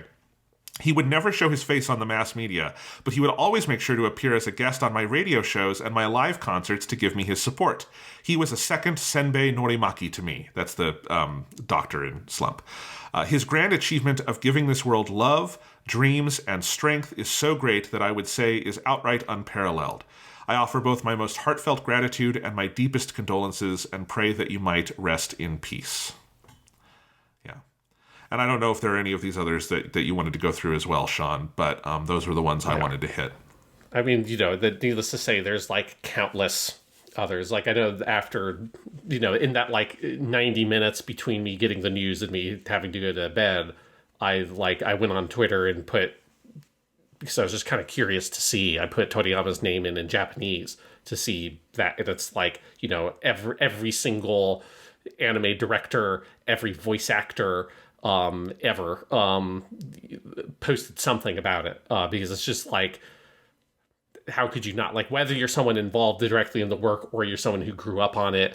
I know like one that hit me really hard because I watched the YouTube channel he's on is Nakamura Yuichi, the voice actor. He posted, it was like a full day before he posted his response, but he basically posted a picture of he's got like a whole big like wall that's just a collection of Dragon Quest memorabilia with like all the different games that are in these sort of like, clear plastic boxes and stuff to have them be preserved. And he just basically posted that with a message of like how much that series meant to him. But it's like everybody involved in that world who was touched in some way by something that Toriyama created, whether it was Dragon Quest, Dragon Ball, or most likely both of those things. It is, as like deeply felt as the loss is for us, if you're Japanese from that generation who would have been so like submerged within that culture and like encountering it at every single turn. For us, while it was very popular, it was still a thing that only kids were into and was still like, it was way more niche than like truly cultural touchstones like American football and like the NFL, that kind of stuff that hits every single part of American culture. Dragon Ball was still in that regard, relatively niche. Just far more popular than most of the other things that existed in that sphere, like a Yu Yu Hakusho or something like that. Dragon Ball was way above those things. But if you're Japanese and part of that generation that grew up with Dragon Quest and grew up with Dragon Ball, like, I cannot imagine how central that would be to your childhood, you know? It's crazy. Well, and I just, if you want to know how great Toriyama was, look at all the comments from other industry people just talking about their awe of his work. Like, that's the mark, right? Like, I follow a bunch of animators who work on One Piece. I follow various illustrators. And it was just the immediate, like, oh my God, he's the mark, like, that I hold my, that's like, and for so many of them, I follow Henry Thurlow, who's done a bunch of great work on One Piece in recent episodes, and his comments, or Mika Picasso, she did the art in Fire Emblem Engage, and I've enjoyed following her mostly for her crazy pictures, but she just had several threads of tweets talking about just the influence. And I wouldn't have even made that connection in my head necessarily, because her art is so weird and idiosyncratic. But then I look at it again, I'm like, no, I can see it. I can it's there for everyone on some level. But yeah, the industry reaction was huge. All right. Do you want to go through a couple of listener comments I got, Sean? Yeah. So, okay, the first one I wanted to share, this was from Tony Chopper on Twitter, sticking with the shonen theme, said, I had a couple questions on Toriyama and questions for you and Sean for your podcast. First, I was at work when I found out he died. I opened Twitter in a quiet moment and saw your tweet about it. I work at a hospital, so I couldn't really process it in the moment. When my shift ended and I was driving home, I felt tears running down my face. I enjoyed reading your tweets about him. Thank you very much, Tony Chopper. That means a lot, and I absolutely sympathize. My first question is, what about Toriyama's style of design and storytelling most resonated with you and you think made him so successful? I think we've addressed bits of that, Sean, but I think that's a good pointed way to say it. And my first thought with that is that on Thursday night when the news broke and I was really sad, and I was just leafing through some of the books, like manga books, art books, my Dragon Quest book here, I had all these involuntary smiles on my face, even though I was very sad. And I think if I'm thinking about what about his style most resonated with you, it's just the overwhelming, effervescent joy of everything that radiates from his work. And that's not to say Dragon Ball or his other series couldn't have their heavier moments. They have some really great character drama. Look at when Vegeta dies on Namek and that kind of handover he does to Goku and moments like that. But I think it is the humor, the good humor, the belief in, like, the betterment of people and characters. Like, something I truly love about Dragon Ball is that at a certain point, all of Goku's best friends are people who hated him at one point, And that starts with Yamcha and Krillin, and it goes on to Piccolo and Vegeta. Even Frieza gets brought into the fold to a certain extent in Dragon Ball Super. I wouldn't say they become friends, but, they work together. And that spirit in the storytelling, and like in Dragon Quest, that all the monsters you fight have a smile on their face. There's something about that sense of the world as animated, not just because it's drawings, but that it has a spirit of animation to it that I adore. Yeah, for me, I think there's two things. One is, I think everything you're talking about there, of like, it's the humor and the heart of it is so tremendous. And part and parcel to that, to me, is the kind of doesn't give a fuck attitude, the like fly by the seat of your pants nature of the storytelling. You can tell, obviously, that there are lots of elements of the narrative of Dragon Ball that were, not decided well ahead of time, and were like, things were shifted or moved around, and there's a sort of spontaneity to the storytelling. Well, at the same time, there are like flashes of like the most brilliant, intricate storytelling here and there, where you have like, stuff like the Namek arc, where it's Gohan and Krillin trying to get the Dragon Balls, and then Vegeta's there as this like third party, while Frieza and their henchmen are like destroying the Namek villages and all that. There's such a rich vein of like very intricate storytelling there. And then at the same time, you also have the most insane shit you've ever seen in your life, which is Goku goes Super Saiyan. Goku, which is like, a thing that nobody's done for 1,000 years. Goku defeats Frieza, seemingly. the very next thing that happens, because there's not, especially if you're, I mean, whether it's the anime or the manga and how they're originally released, it's just immediately the next thing that happens is, oh shit, Frieza's actually alive. It's 3 years later. He's part robot. He crashes on Earth. Oh, here's a random kid with a sword. Oh, by the way, he also can go Super Saiyan. Oh, by the way, he kills Frieza in like 2 seconds. Oh, and also he's Bulma and Vegeta's son from the future. Yep. The son of the girl who's been in this series since the very, very beginning. And the dude who, 6 months ago or whatever, was massacring Namekians on planet Namek. By the way, they had a kid. He's the coolest person you've ever seen. He's got the coolest character design ever. He's got a sword and he's a Super Saiyan. That's the most insane storytelling choice you could possibly conceive of, and it works 110%. And that's that open, spontaneous energy that I think is at the core of Dragon Ball's storytelling, and it's there in the humor and it's there in everything else that I just adore. And nobody else could fucking pull off that shit. Nobody else could do that, or half of the things that happen in Dragon Ball. And he does it and did it effortlessly. The other thing for me with Dragon Ball, thinking about the core appeal, especially when you're coming at it from kind of the more Toonami generation, Dragon Ball Z, that side of it, I do think there is something so fundamental about the notion of ki and energy and kind of self-fulfillment and self-empowerment that is at the core of Dragon Ball and the way that those things are visualized. There is something about the idea of going Super Saiyan, of that there is something deep inside of you, some power or energy that once pushed to a certain point, once things demand it, something so wrong has happened and you are called upon to correct that, and that there's an injustice in the world you must fix, that deep inside your being, some power comes overflowing, and it that it emanates you it's encasing you in fire, and your hair stands up and shines gold. That idea is so powerful, and the visual expression of it is so powerful that it feels wrong that the universe doesn't actually work that way. It feels if God is real, he fucked up in creating reality, because you can't actually go Super Saiyan, because it feels like that's how it should work. It feels like our emotions, this feeling, this whatever it is deep inside of our beings, that should be able to hit a point if you're the right person and you've trained hard enough and you're pure enough of heart, that should be able to overflow so much that it just comes pouring out of you, that energy, that idea and how it's expressed, which is to me so fundamental to the appeal of the shonen action concept in and of itself. That to me is that's what I see of reflected in my students of the core appeal. I think that is the thing that makes it this concept that is so universal that it touches everybody, and a specific kind of person in particular it will affect really strongly.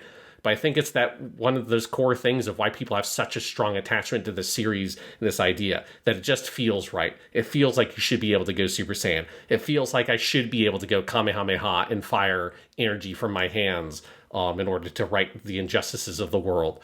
That is a thing that Toriyama got right, that reality fucked up. And I think that to me is the core appeal of the franchise to a lot of people. Absolutely. And he always, up through the work he did on Super, was the best at these anime transformations. Just the best.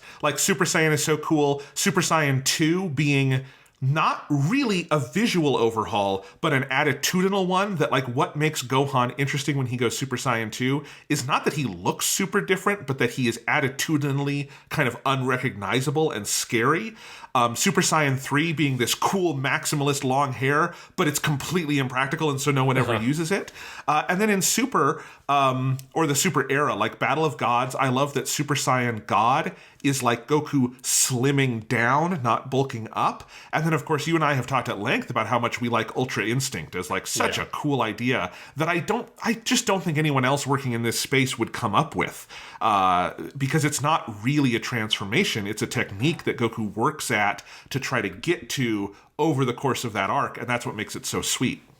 Yeah, and I think it's just like that core philosophy of like self-improvement and hard work is so purely expressed in things like the character of Goku and the core philosophy of the series, like the kind of, to me, the sort of fundamental Dragon Ball storyline, which is the Saiyan arc through to the end of the Frieza stuff, which is this very like pure expression of like the human and emotions and like the soul over brutality and machinery and technology and cruelty.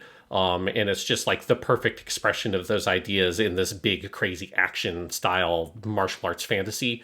It's martial arts sci-fi fantasy because also it's aliens, which is, a thing that's easy to take for granted, but it is every once in a while. In talking about things of like, it's insane and nobody would ever have done this, is taking your martial arts fantasy and saying, oh, by the way, our main character is also an alien, and here's his brother who is also an alien, and we're going to kill that brother off like immediately and never bring him up again. But yeah, now we're going to space, and there are Dragon Balls in space. That guy who was a demon, demons, no, he's an alien. And it's just like, yeah, that's just what it is. It's something I think we take for granted in the US because we started with DBZ, but it is so funny to me that DBZ, the second half of the series, opens by revealing that the two combatants from the previous fight that you thought were people from Earth are both aliens, one from Namek and one from the planet Vegeta. Yeah. It's just great. It's great. All right, Tony Chopper also asked, what is your favorite non-Dragon Ball series he worked on? That's so broad. It's like you could answer that in a couple different ways. Like Dragon Quest obviously is amazing. I think if I'm just picking a manga, I would pick... Okay, Jocko the Galactic Patrolman links up with Dragon Ball at the end, and Jocko then became a character in Dragon Ball. But I feel like as its own standalone thing, I could say that is my favorite other manga he did. So yeah, I guess that would be my easy answer. Yeah, mine would be Dragon Quest is the other thing for me. Finally, I am planning on getting a new tattoo inspired by his work. What do you think would be the best design? Now, I don't think either of us have tattoos, Sean, so we're not experts on this. But my immediate reaction is the 4-star ball, right? That's a good tattoo. Would be the 4-star ball. Yeah, you could do the 4-star ball. You could do like if you wanted to go for like a kanji, you could go for one of the different kanji, like the kame, the turtle. If you wanted to do that, or you could go with, which one of the kanji in his name? I'm trying to remember. I think it's the go in his name is what Goku then eventually gets when he goes to Namek. There's a slow progression in his gi of where he goes from having the kame one, which also has the thing that looks like a Z in it, which is why Dragon Ball Z is called Dragon Ball Z. And then he has the Kaio-sama one, which is the Kai, kanji, which means world, which looks kind of lame. It's like they make kind of fun of it because it's not a good looking kanji to have on your thing. And then when he goes to Namek, which is when Goku, I think in the progression, you're meant to kind of understand, he has kind of progressed to the absolute heights. Like he is like a master now, and he has his own kanji, which is the go in his name. That is the kanji on his gi at that point. That the go could also be pretty good because it's a cool looking kanji. So there's some ideas as well. Or just a touch that I'm absolutely sure Toriyama came up with. I think it's in Resurrection F. The little doodle that Beerus does on the front of their gis that they have in Super. It's just the little circle. No one would know what that is as a tattoo, but I think it would be funny. Those would be like I feel like 4-star ball would be a great one on like the arm or wrist. But those are all good options. Any kanji Goku ever wore on his gi would be good. Yes. Although I'd probably avoid the world one because it's not the coolest one. All right. Thank you, Tony Chopper. What else have we got? From Vang on Twitter, Toriyama's works brought magic into everyone's lives who engage with them. That's reaching the pinnacle of artistry to me. He might well be the artist of our times. I don't disagree. Very well. Yeah. I mean, he's obviously... like, especially if you're defining it as like a popular artist who makes like popular works rather than like fine art or whatever.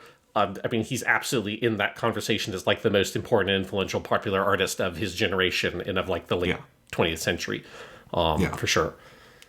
Connor on Twitter replied to me, "It's strange, Toriyama's death hasn't hit me as hard as Miura's in 2021. I think he's referring to Kentaro Miura, who wrote Berserk, which I know is very, very big for people. Kind of similar thing. Because Berserk was still in progress. Yeah, that one that hit pretty hard. Yeah. But it's undeniable the monumental impact Toriyama's works had on humanity. Characters like Goku, Vegeta, and Piccolo will be lasting figures in fiction, much like the Greek pantheon. Rest in peace to a legend. I agree. Get out of here, Thor. Get out of here, Athena. Get out of here, Zeus. Piccolo is my boy. If I had to pick a fictional god to worship, it would be the Demon King Piccolo. Yeah, I mean, I think it is a good point, though, of like, I wouldn't necessarily go to Greek pantheon, but my brain goes to like Sherlock Holmes in that kind of like, here is that sort of such an iconic fictional character that is just like kind of transcends cultural boundaries and is, everyone, Dracula, Darth Vader, like, them just at a glance. They're so big. Goku is absolutely that. They put him in the Macy Days Thanksgiving parade. It's like you fucking made it. So there you go. Just, seeing Goku, because I think one of the years they did it at Macy's, it was even him with the fucking blue hair, and I was just like, we've made it, guys. It has crossed over that we've got blue hair Goku in the Macy's parade. Oh, man. No, I mean, there's a reason people always do the Goku versus Superman jokes, because Goku is as big as Superman. Yeah. All over the world. Maybe bigger. Okay, Vino Burrito, I like that name, replied, I think Toriyama's passing has been the only celebrity death to really ever get a real emotional reaction out of me. Has there ever been a major figure's passing in your guy's life, someone that you've never met in person that hit quite this way? I said earlier Clarence Clemens was one of the other ones that really got me. I don't know about you, Sean. I mean, I think this is the biggest one for me. I mean, there's like the other one, this is not because this person was anywhere near as famous, but more like I engaged with it so much, was Ryan Davis, who was one of the original founders of GiantBomb.com. And he like hosted that podcast for years. And, I was just like such a big fan of that website and listened to that podcast religiously and watched all of their video content and stuff. He died extremely suddenly shortly after his wedding also, which made it particularly brutal feeling.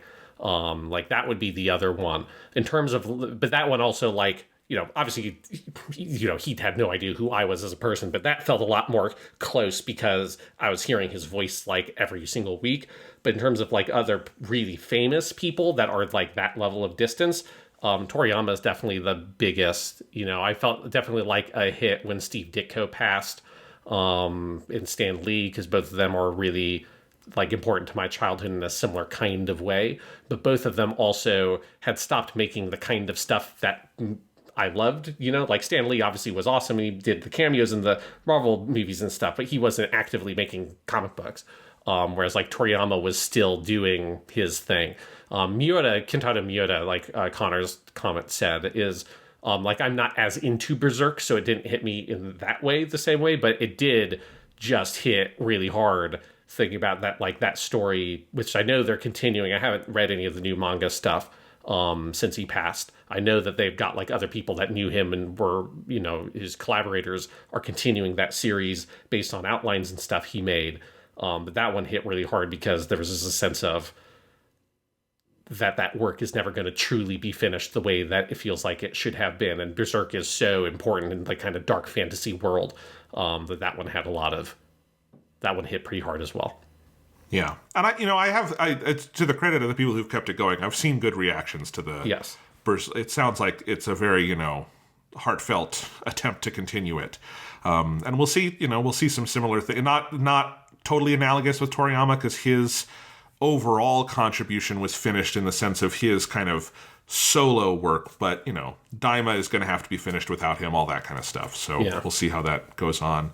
And I was thinking, the other celebrity death that I in some sense have never gotten over is one of my favorite voice actors, and this is a Dragon Ball thing, because this is where I met him, is Daisuke Gori, who voiced in Dragon Ball Enmadayo. He voiced the Ox King, Chi-Chi's dad, and Mr. Satan. And he is one of my favorite voice actors ever. And even just the other night, I was listening to those early episodes of Kai. He died early in the run of Dragon Ball Kai. That was his final voice work. Like before we got to Mr. Satan, so he never voiced Satan in that. But like every time I hear his voice, I get just a little pang, because it is truly one of my favorite anime voices of all time. He also died suddenly. He committed suicide. It was very, very sad. So that would be another one. But yeah. Honestly, there's a lot of Dragon Ball people. That is one thing I want to talk about a little bit. A lot of the original Dragon Ball crew is gone. You know, Hiro Mitsuru, who voiced Bulma, Joji Nakata, who was the original narrator in Kaio-sama, Shinsuke Kikuchi, who did the music. It's been a rough couple of years for Dragon Ball. All right, let's see. Levi on Twitter said, I'm sure there's stuff he worked on in some capacity that's yet to come out, like the Sandland game, but Dragon Ball Super Superhero being his final work before his passing is an incredible final act he never missed. I agree with that. Superhero is either my favorite or second favorite Dragon Ball movie, and absolute pure Toriyama genius on the scripting side. And yeah, absolutely great final act as it turned out. Yeah, I second that completely. Like, it is, you know, it's one of those things that makes the loss hit so much harder, is because he was still regularly putting out stuff that was so good, and his influence was still so directly and keenly felt on what Toei was doing with Dragon Ball. Yeah, absolutely. And the last one I have here is from Misa on Twitter. I don't consider myself a huge fan. I dropped off after GT. But growing up and visiting Mexico with family, my elder cousins were super into it. The amount of DBZ collectibles they had and how much they talked about it was amazing. His work crossed so many countries. Rest in peace. And yeah, that's one of the coolest things. If you've ever heard any of it, the Mexican-Spanish dub of Dragon Ball Z has always been considered like one of the best dubs that series got in any language. It was much more faithful than the Funimation dub. Like, it didn't replace the music. It had a more faithful script, and people love that one. And, you know, that's just one of dozens of countries where Dragon Ball was absolutely huge. You know, it as they say, just so many cultures it crossed over into. I think we've had multiple heads of state talk about Toriyama, like Emmanuel Macron in France. I think several people in South America. It's huge. Yeah, like that's one of those big things. And again, it's for me, since as a teacher, I'm like, as a teacher, and specifically as a white teacher at a school that serves a predominantly Hispanic population, and then, I mean, the two highest like ethnic demographics that students at my school are Hispanic and African American. So it's like those communities, and particularly young boys in those communities, like, Dragon Ball is so popular still, and partially because of like what that comment was saying, where even if you yourself are not into it, you've got an older brother, or you've got a cousin, or I mean, at that age, you have your dad, right? Like, there are people, they're like male role models and stuff like that in their lives, that Dragon Ball is such a kind of like strong connection point, in the kind of way that like a Star Wars or like that might be for a different family, right? Dragon Ball serves like that kind of foundation, and so it is a thing that like I feel like it helps me connect to them on like on a more personal level, like with them, and then also some of the male Spanish teachers at my school. That's like both all of my colleagues, because we're in the English teachers are in the same hallway as the foreign language teachers at the school I work at, and so I've got two different male Spanish teachers who are both from Mexico, and so that is a thing that, like, if I have an opportunity, I will chat with them about anime, and specifically, usually that conversation will end up on Dragon Ball. So yeah, it is a thing that it transcends all sorts of cultural boundaries in a way that's really incredible, that like almost nothing ever does. Like, almost nothing reaches that status.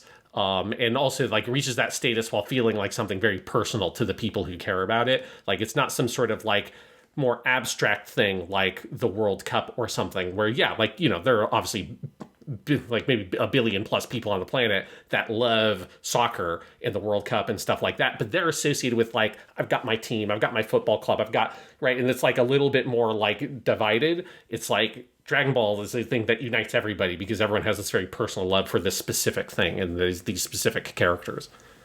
Absolutely. Final question. This is complete happenstance, but as we started recording, Sean, I got a text from my friend Parker, who is another PhD candidate in the department here at Iowa with me, and he said, hey, I'm interested in the Dragon Ball films and have a lot of time to watch stuff this week while doing petty menial paperwork and grading.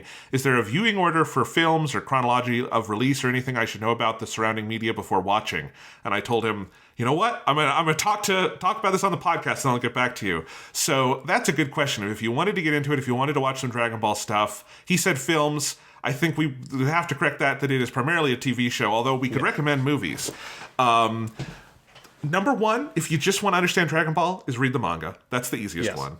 And that's the fastest, like you can it's a relatively long manga. I mean, it's it's not certainly not the longest. But man, you can blast through that thing so fast. If you wanted to dip your toes in and see if it is to your liking, a couple of ideas. The 1996 10th anniversary movie, The Path to Power, where Goku is in his blue gi, but it retells with some changes the early arcs of Dragon Ball, is a great little 80-minute movie, and I think a good, kind of, get your feet wet version of Dragon Ball in its, original form. If you don't want to commit to an avalanche of hundreds of episodes of anime, Dragon Ball Kai is not my favorite version of Dragon Ball, but particularly if you want to watch it in English, avoid the original dubs like the fucking plague. They're jokes. But the English dub of Dragon Ball Kai is totally fine, and in some places very inspired, like when you get to Frieza. And so I would absolutely... I actually don't even know where Kai is streaming these days, or if it is, but if it's out there... just start there. That's how it's the Z part of the series that we all started with, and it'll get you there faster. And again, if you want to watch it in English, I would always recommend Japanese. But if you want to watch it in English, that is the place to go. The original dubs are very bad, but the Kai dub is very good. Yeah, it looks like Kai is on Hulu, based on my Googling. Interesting. So, yeah, you could seek that out. And that's Kai, its original run is 98 episodes. And then there is the final chapters Boo Arc one that I don't think anyone would recommend for several different reasons. But, although, again, if in English, that is where they got to do the Boo Arc right. So, there you go. Yeah, I would definitely echo that. I mean, I also do think that, original Dragon Ball, the anime version, does not have some of the issues that the Dragon Ball Z anime has in terms of filler. There's a couple of filler episodes here or there, but it's like a single filler episode where Goku goes saves some random 8-year-old girl. That's what all of them are in the original Dragon Ball. I don't know why that's the plot always do. But there's just a bunch of really adorable little 8-year-old girls that Goku has saved. There's also some really good filler in original Dragon Ball. Yes. It fleshes out some of the early Red Ribbon Army stuff in such a way that I remember when I first watched that anime, I couldn't tell if this was manga material or not, because it matches pretty well. And that one is on Crunchyroll in decent quality. Z is not. Z on Crunchyroll is the cropped, smeared, awful Funimation re-release. But original Dragon Ball is fine. With any of these, go sail the high seas and find one of the Seed of Might releases where they've got the broadcast audio and they've color corrected and all sorts of great stuff. Go find those. But original Dragon Ball is awesome. Yeah, and I think it's a little bit more palatable to a modern audience than the Dragon Ball Z anime, which I love the original Dragon Ball Z anime to death. But also, if I'm watching it, I know when I get the Garlic Jr. saga, I know I ain't watching this shit. Or I might kind of fast forward through here's Bulma is in Frog Ginyu's body and Ginyu, that shit you just don't, you don't need to deal with. But if you're a new viewer, you're not going to know that. And the pacing's going to be so slow. So I think it's totally viable to do original Dragon Ball, and then Kai for Dragon Ball Z, especially as you say if you're doing English, Kai I think is mandatory. I've never watched the Japanese version of Kai, but I assume that that's also a totally fine way to do it if you want to get that more cut down, streamlined version of it. But I also do want to echo what you said, Jonathan, about the Path to Power movie, that I think that would be a good thing for someone to watch just to kind of see if they're into it. If you watch that movie, you're you know what, this was pretty cool. I think that gives you a sense of that you might want to go in deeper, because also it's so accelerated in terms of the storytelling of that kind of first arc that I don't think it would feel tedious to then go watch that same story in a slower package in the TV show. Yes. And Parker, if you're listening, I have DVDs of all of this. For some of them, I have multiple DVDs. I had these out for a different purpose before Toriyama died, but I have on my desk 3 different copies of Dragon Ball Z Movie 1 Dead Zone, which is also one of my favorites. You can borrow any of these. You probably don't want the Blu-ray because it doesn't have subtitles. But, all of them, I've got a whole Dragon Ball library of DVDs that people who know me are free to borrow. There are good options. Parker and our friend Chris and I do a Kung Fu movie club every Tuesday night where we watch different Kung Fu movies. We recently did a run of Michelle Yeoh, Yes Madam, and not Heroic Trio, Royal Warriors. That's a different one. Royal Warriors is great. And I said, I think I'm going to have to bring a Dragon Ball movie to Kung Fu Club in honor of Toriyama. And my idea is that I'm going to bring Super Broly. Because I think even if you don't know Dragon Ball, I think you could watch Super Broly. And if you want some good fucking animated action, oh yeah. Yeah. Or, so another thing you could do is you could just watch the movies. Like this is the thing that when I watched the Naruto movies, a fun game I played with in my head was trying to imagine if you're someone who did not know anything about Naruto and you didn't even know that there was a manga or TV, if all you thought was it was the series of animated movies and that's was it, how would you interpret these movies? Like it was a really fun way to like the back of my head to kind of like look at it from a different perspective. Like how would you, like, what would you understand the reason why Sasuke is just all of a sudden not in the movies for like 4 of them because he's turned into a bad guy in the show? And, you know, that would be a very fun way to watch Dragon Ball, especially because you would start with the original Dragon Ball movies, which are fucking crazy and absolutely fucking bonkers. Because the original 3 Dragon Ball movies are a retelling of arcs that get progressively weirder until the 3rd one, Mystical Adventure, or it's called Makafushigi Adventure in Japanese, it's the Tenshinhan saga, but now Chaozu is the emperor of a foreign country and Tenshinhan is his bodyguard, and it gets super fucking weird.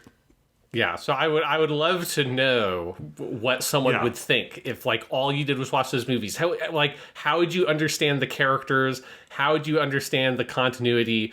You know, because like, you know, they introduce most of the characters. I think you are going to hit a point where all of a sudden like Vegeta is here and nobody's ever going to tell you who the fuck a Vegeta is, or Trunks. You know, once you get to that point, they're not really introducing the characters. But you know, you could get, I think, a bit into those and still kind of generally follow it. At a certain point, I think it would just kind of break your brain. But that would be very funny. No, to Parker specifically, you just want to watch a couple of movies. I think, you know, The Path to Power would be my number 1 from those. From the original run of movies, I do think those original 3 Dragon Ball movies are great, and they're very weird and fun. The first 3 DBZ movies, Dead Zone, World's Strongest, Tree of Might, are a good little trilogy. If you want to get to know the characters and action style, those all do that. Yeah, I think Dead Zone in particular is probably very watchable without a lot of background knowledge.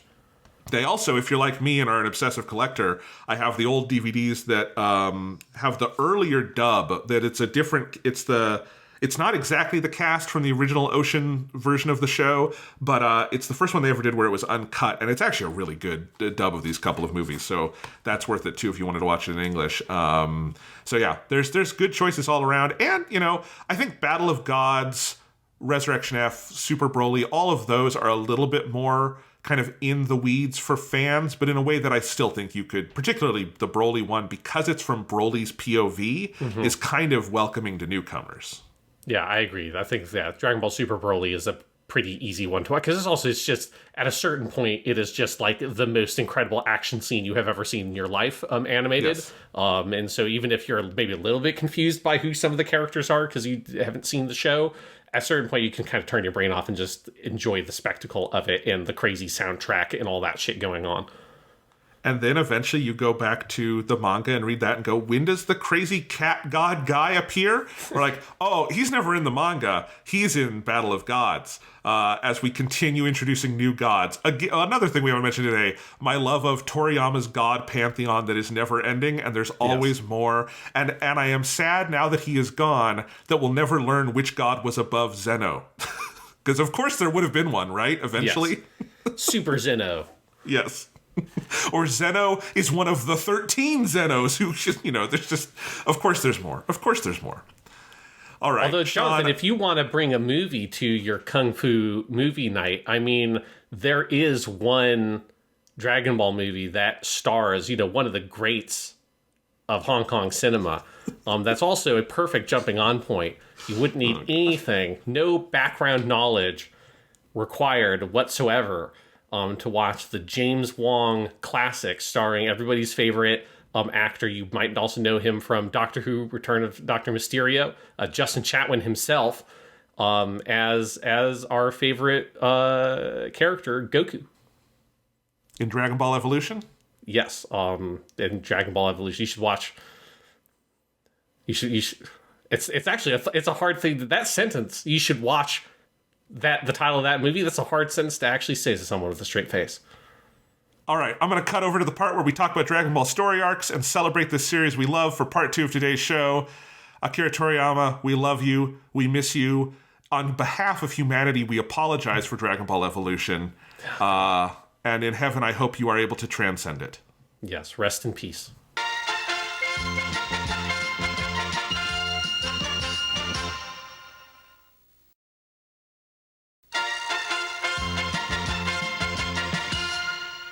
All right, so next up on our 10th anniversary podcast spectacular, we are going to be talking about one of our favorite anime franchises that isn't Gundam. It's Dragon Ball.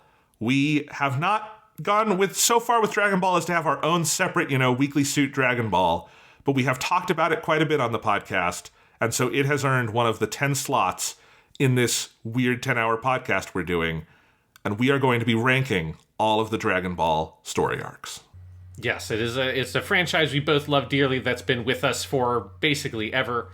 And we don't have like a lot of opportunities to do like Dragon Ball focused episodes, particularly, there's the new movie coming out and stuff, but it's, Dragon Ball project's a little few and far between, and there's not a lot of opportunities to go back and look back at the totality of the franchise. So I think ranking all the story arcs is just a good way to kind of look at and talk about this thing that we both love so much. Yeah, and Dragon Ball was my introduction to manga, and then wasn't like the first anime I ever saw, but one of my first. It was the first anime I ever watched in Japanese, I can tell you that. Huge introduction to me there. Dragon Ball, I know, was one of the first anime things you ever saw. I was a huge fan of forever. Yeah, in the Toonami days. And then it's the first manga I read through in its entirety in Japanese also. So that's it is a lot of milestones for me in a couple different ways. People have probably seen pictures, because I tweet it out every once in a while when I update it, my fucking Dragon Ball shelf that I have. And I say shelf, it's a bookcase. It's an entire bookcase that is just Dragon Ball stuff. And one day I might downsize it because it does take up a lot of room. Because I have the whole manga in Japanese, I have the whole manga in English, I have DVDs for everything, I have Blu-rays of a lot of it. And a lot of it, that stuff I don't even watch because there's now better versions on like fan torrents that are my preferred versions of most of that stuff now. So we both like Dragon Ball. Yeah, we both like Dragon Ball a hell of a lot. And when we were talking about topics for this 10th anniversary podcast, and the goal being to represent a lot of our favorite things and or things that come up on the podcast a lot, Dragon Ball kind of in that Venn diagram in the middle, I would say. We're thinking about what could we do with it, and Dragon Ball is one of, if not the only franchises where I think you and I could just off the top of our heads, without rewatching everything, just riff on, let's rank rank everything. And I think this is one of the rare ones we could do that with, and so that's what we're going to do today. Yeah, like this is a podcast idea that needs no preparation at all. Like we both are so deeply familiar with like everything in Dragon Ball. That it's like, we could just jump into this. We could, you like, someone could have asked us to do this on the fly in any other random podcast recording, and we could have done it right there, then and there. Yes. So the minimal prep I have done is I have laid out the arcs. We are going to begin this ranking project, Sean, with just the arcs from the manga. So the original 42-volume run of Dragon Ball, as written by Akira Toriyama. These are like the canonical, this is the Old Testament of what Dragon Ball is, right? And of course, then maybe we will, depending on how much time we have, we can go in and sprinkle in some of the different like anime filler arcs. We could ask ourselves, where do the different super arcs fit into this? All of that stuff. But let's just start, Sean, with the basic manga. And for the manga, here are the arcs as I've laid them out. We have the first arc, which you could call the Hunt for the Dragon Balls arc. I've just called it the Son Goku arc, which I think is the most common nomenclature for it now. But that would be the first 13 episodes of the anime, the first couple volumes of the manga, where they hunt for the Dragon Balls. Then there is the 21st Tenkaichi Budokai arc, which also includes all of Goku and Kuririn's training with Kame Sennin. So that big arc, the training in the 21st Tenkaichi Budokai. Then you have the Red Ribbon Army arc, which is a big one, which we could split up, but I think is fine left alone. And then there is the Uranai Baba arc. You could argue for those being one big mega arc, and they kind of are, because the hunt for the Dragon Balls ends with Uranai Baba, but I think they are separate enough, because he defeats the Red Ribbon Army, and then they go off and have the adventure with Uranai Baba. I think generally those are counted as two separate arcs. Do you think that's a good way for us to do it? Yes. On the Japanese Wikipedia page, they have the Red Ribbon Army Hin, or like arc, as one big thing, and then they have the Fortune Teller Baba arc as its own thing. So yes, so going by the Japanese Wikipedia, that is how they label it there. So I think that is totally fine. Then we have the 22nd Tenkaichi Budokai. This is, of course, the one where we meet Tenshinhan and the Crane School and all of that good stuff. Great tournament arc. Then we have King Piccolo. Then we have, and I forgot to write it here, so I'll write it now. Then we have Piccolo Jr. So we have King Piccolo. Then we have Piccolo Jr., two Piccolos, Piccolo Jr. / 23rd Tenkaichi Budokai. So you have those. Then you have the second 2/3 of the manga are just giant mega arcs. Yeah. You have the Saiyan arc. You have the Namek / Frieza arc. You have the Artificial Humans and Cell arc, and then you have the Majin Buu arc. Yeah, the one thing I'll say, because I think this is how you should probably separate it out. This is always something that, for me, I think is different for the way that I think about and feel about Dragon Ball than most people, is that, honestly, in my heart of hearts, I don't think the Saiyan arc is a separate arc. I think that the Namek Frieza Saiyan arc is the big mega super arc in Dragon Ball, because the Saiyan arc isn't a true full resolution, because it's more about them than going off to Namek. And so that's in my heart of hearts, I don't really separate it out, but everybody separates it out. So I think we have to separate it out for our list. I do separate it out, but I understand where you're coming from. I don't necessarily agree, but I do understand because you can make the argument that the Saiyan arc starts with Goku learning he is from outer space and is a Saiyan, and ends with him ascending, becoming Super Saiyan, and deciding to live off in outer space. And so there is kind of a full circle to that. Yeah, I mean, for me, the way I think of Dragon Ball Z is that it's three big arcs, right? And with big chunks of time that separate the arc, where everything is reset to a new status quo. And the Saiyan arc doesn't satisfy that criteria, right? But after the Frieza arc, there's a big jump in time with a new status quo. After the Cell stuff, there's a big jump in time with new status quo. And so it's I always feel like that to me is the thing that actually separates those story arcs in Z. And since Saiyan doesn't fit that, it just always feels like it's kind of this weird sort of mini arc that is setting up all the Namek Frieza stuff. And that is fair. It's not necessarily how I would separate it, but I think this is a compelling take that you have given us, Sean. Yeah, I just felt like I needed to put it out there just because it's just for me how I see it. But again, even if you agreed with me that they were one big story arc, I would still say that we should separate it out because it's what everybody does. So now that we're going to think about how to rank these, the first thing I want to say is I love all of these. Yes, there is not an obvious worst arc in Dragon Ball, in my opinion. Mm-hmm. I think they are all good. There are things I love about all of them individually. There are ones that I have a stronger preference for. I think I know what my number one would be. I could not off the top of my head tell you what the lowest one would be for me. So I'll tell you that to start. Yeah, I think I have got a very clear personal top 3 or 4. I was going to say top 3, and then I realized my Saiyan arc thing again was wait, no, that makes it a top 4 because that's a separate thing. But I think I know what those are, and I'm with you that I think it's hard to pick out a worst one because I think it's less that there are any bad arcs, and there are more arcs that I think have inconsistent quality in certain places that make it less sort of perfect feeling or something. But there aren't any ones that I look at and be that wasn't a very good arc. All of these I look at them man, that was a great time. I love that one. Yes. I do not think there's and none of them the bottom of this list is not a bad arc. There is not a here's the bad one, here's the good ones. They're all really good. We have 3, 6, 9, 10, 11 overall that we are ranking. So, Sean, let's just start on the positive end. What would your pick for number 1 be? I don't want to say exactly what number 1 would be because I still have to think it up. I'll tell you, these are my favorite arcs. What I think I would pick it from this set would be Piccolo Jr., Namek Frieza, Cell, and then Saiyan arc. I wouldn't make Saiyan arc number 1, but it's up in that upper tier. That block basically from the end of what in the anime you'd say is Dragon Ball through all the Cell stuff is to me the strongest section of Dragon Ball as a whole thing. Particularly the manga version of the Frieza arc, pushing that up a lot higher than the anime one, because I think the manga version of the Namek Frieza stuff is a significant better version than what the anime had because of filler and pacing and stuff like that. I generally agree with all of that. Those would be my top 4 as well, looking at these. My argument, my number 1 is Artificial Humans in Cell. Okay. In a walk. That's my number 1. And my number 2 is probably Piccolo Jr. 23rd Tenkaichi Budokai. But I would generally agree our top 4 are going to be these 4 in some order. Yeah, like I'm very torn on like whether I would want Frieza or Cell to be number 1. Like Can I make my argument? Yeah, go ahead. There's a lot to recommend any of these. There's no wrong answer here. Why it has always been for me, and like even on my most recent like rewatch of the anime, I think this really drove it home, in part because I think the anime version of the Cell arc is also really good. It's got a couple of weak points, but it is one of the strongest stretches of Z where even some of the filler is fairly good. So it's not like the Frieza arc that gets kind of diluted in the anime. But in either version, and some of this I will admit is a little bit, I started reading the manga in the midst of the Cell games, and that was the first stuff of the anime I saw, so I just have a strong nostalgic attachment.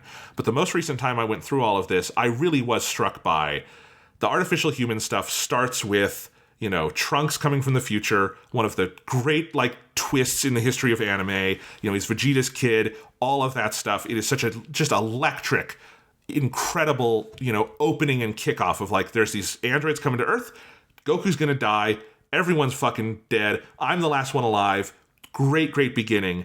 And then it somehow, I think, gets even better from there, where you have, it's incredibly twisty, and it, you know, could, if Toriyama were a less talented writer, it could come off as so needlessly convoluted. But I think the movement between the androids onto Cell and then the different incarnations of Cell, it is a plot that just keeps moving. It showcases the entire cast in such incredible ways.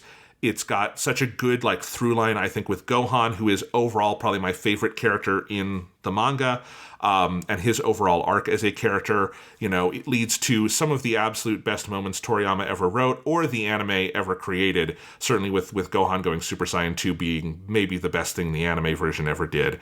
You know, to me, most of my favorite moments in Dragon Ball are concentrated in this arc, and I think as an overall piece of storytelling, it is so propulsive, it moves so fast, it never stays on one thing to the point where it gets boring or overstays its welcome, and I think it ends on the highest of high notes. This, to me, is peak Dragon Ball. Like, if I was going purely on the anime, I would 100% agree that I think the Cell arc / like the android artificial human arc like is easily the best one in the anime sense. But when I read through the manga, there's something about the Namek Frieza stuff. And again, like, part of it, it's a little bit hard for me because in my heart of hearts, it's like the Saiyan stuff is a part of it also. But like the Namek Frieza dynamic, particularly with like characters like Vegeta, of the way that the world of Dragon Ball is like so exploded out into this like weird, crazy sci-fi thing that obviously continues with the rest of like the quote unquote Z material, but kind of starts here, and gets so like exotic and strange, and seeing this sort of like uneasy alliance between Krillin and Gohan and then Vegeta as they're doing all these like this weird like sort of like political maneuvering with the Frieza forces in trying to get the Dragon Balls, and the tactics on manipulating the Dragon Balls and getting them to one place and keeping them from another person and all of that. Like that sort of opening gambit of the Namek stuff is so compelling and so unique in the scope of Dragon Ball, where it is like the rare instance where it feels like Toriyama has actually like very like thoroughly planned everything, and it's like every thread is like really set up intentionally. It is pulled off very intentionally. It is very kind of masterful, broader stroke.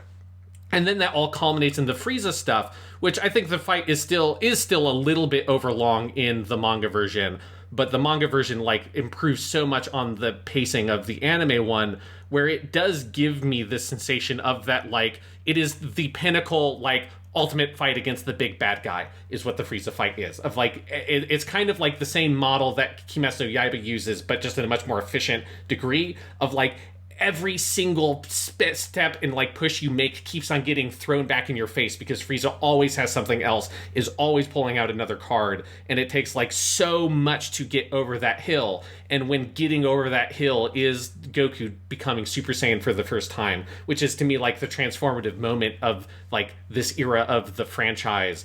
and just like completely changed the scope of what Dragon Ball was when Goku becomes Super Saiyan and culminates like his character arc and all the stuff that started in the Saiyan stuff. It has one of the best scenes in all of Dragon Ball, which is Vegeta's death here and him passing the torch to Goku, someone who has never really understood or doesn't even want to lay claim to the Saiyan heritage, but sees how much it matters to this person that Goku like knows is the kind of bad, but respects so much as a fighter that he takes on that mantle and stands up against Frieza.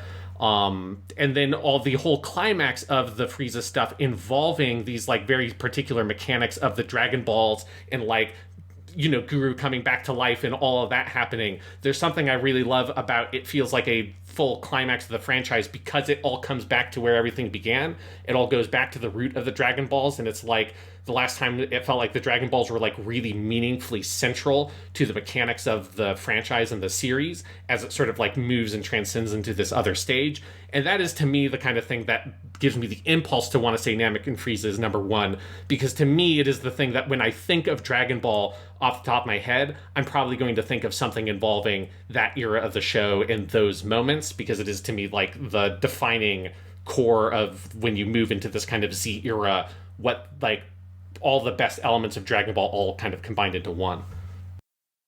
I totally see where you're coming from on that. You're definitely right. The Dragon Balls themselves, the thing that give this series its title, were never better used than in the Namek stuff, because you know, we've had a couple of Dragon Ball Hunt arcs in the manga up to here. The first arc of the manga and the Red Ribbon Army are both big Dragon Ball hunts. King Piccolo has a little bit of that going on in there.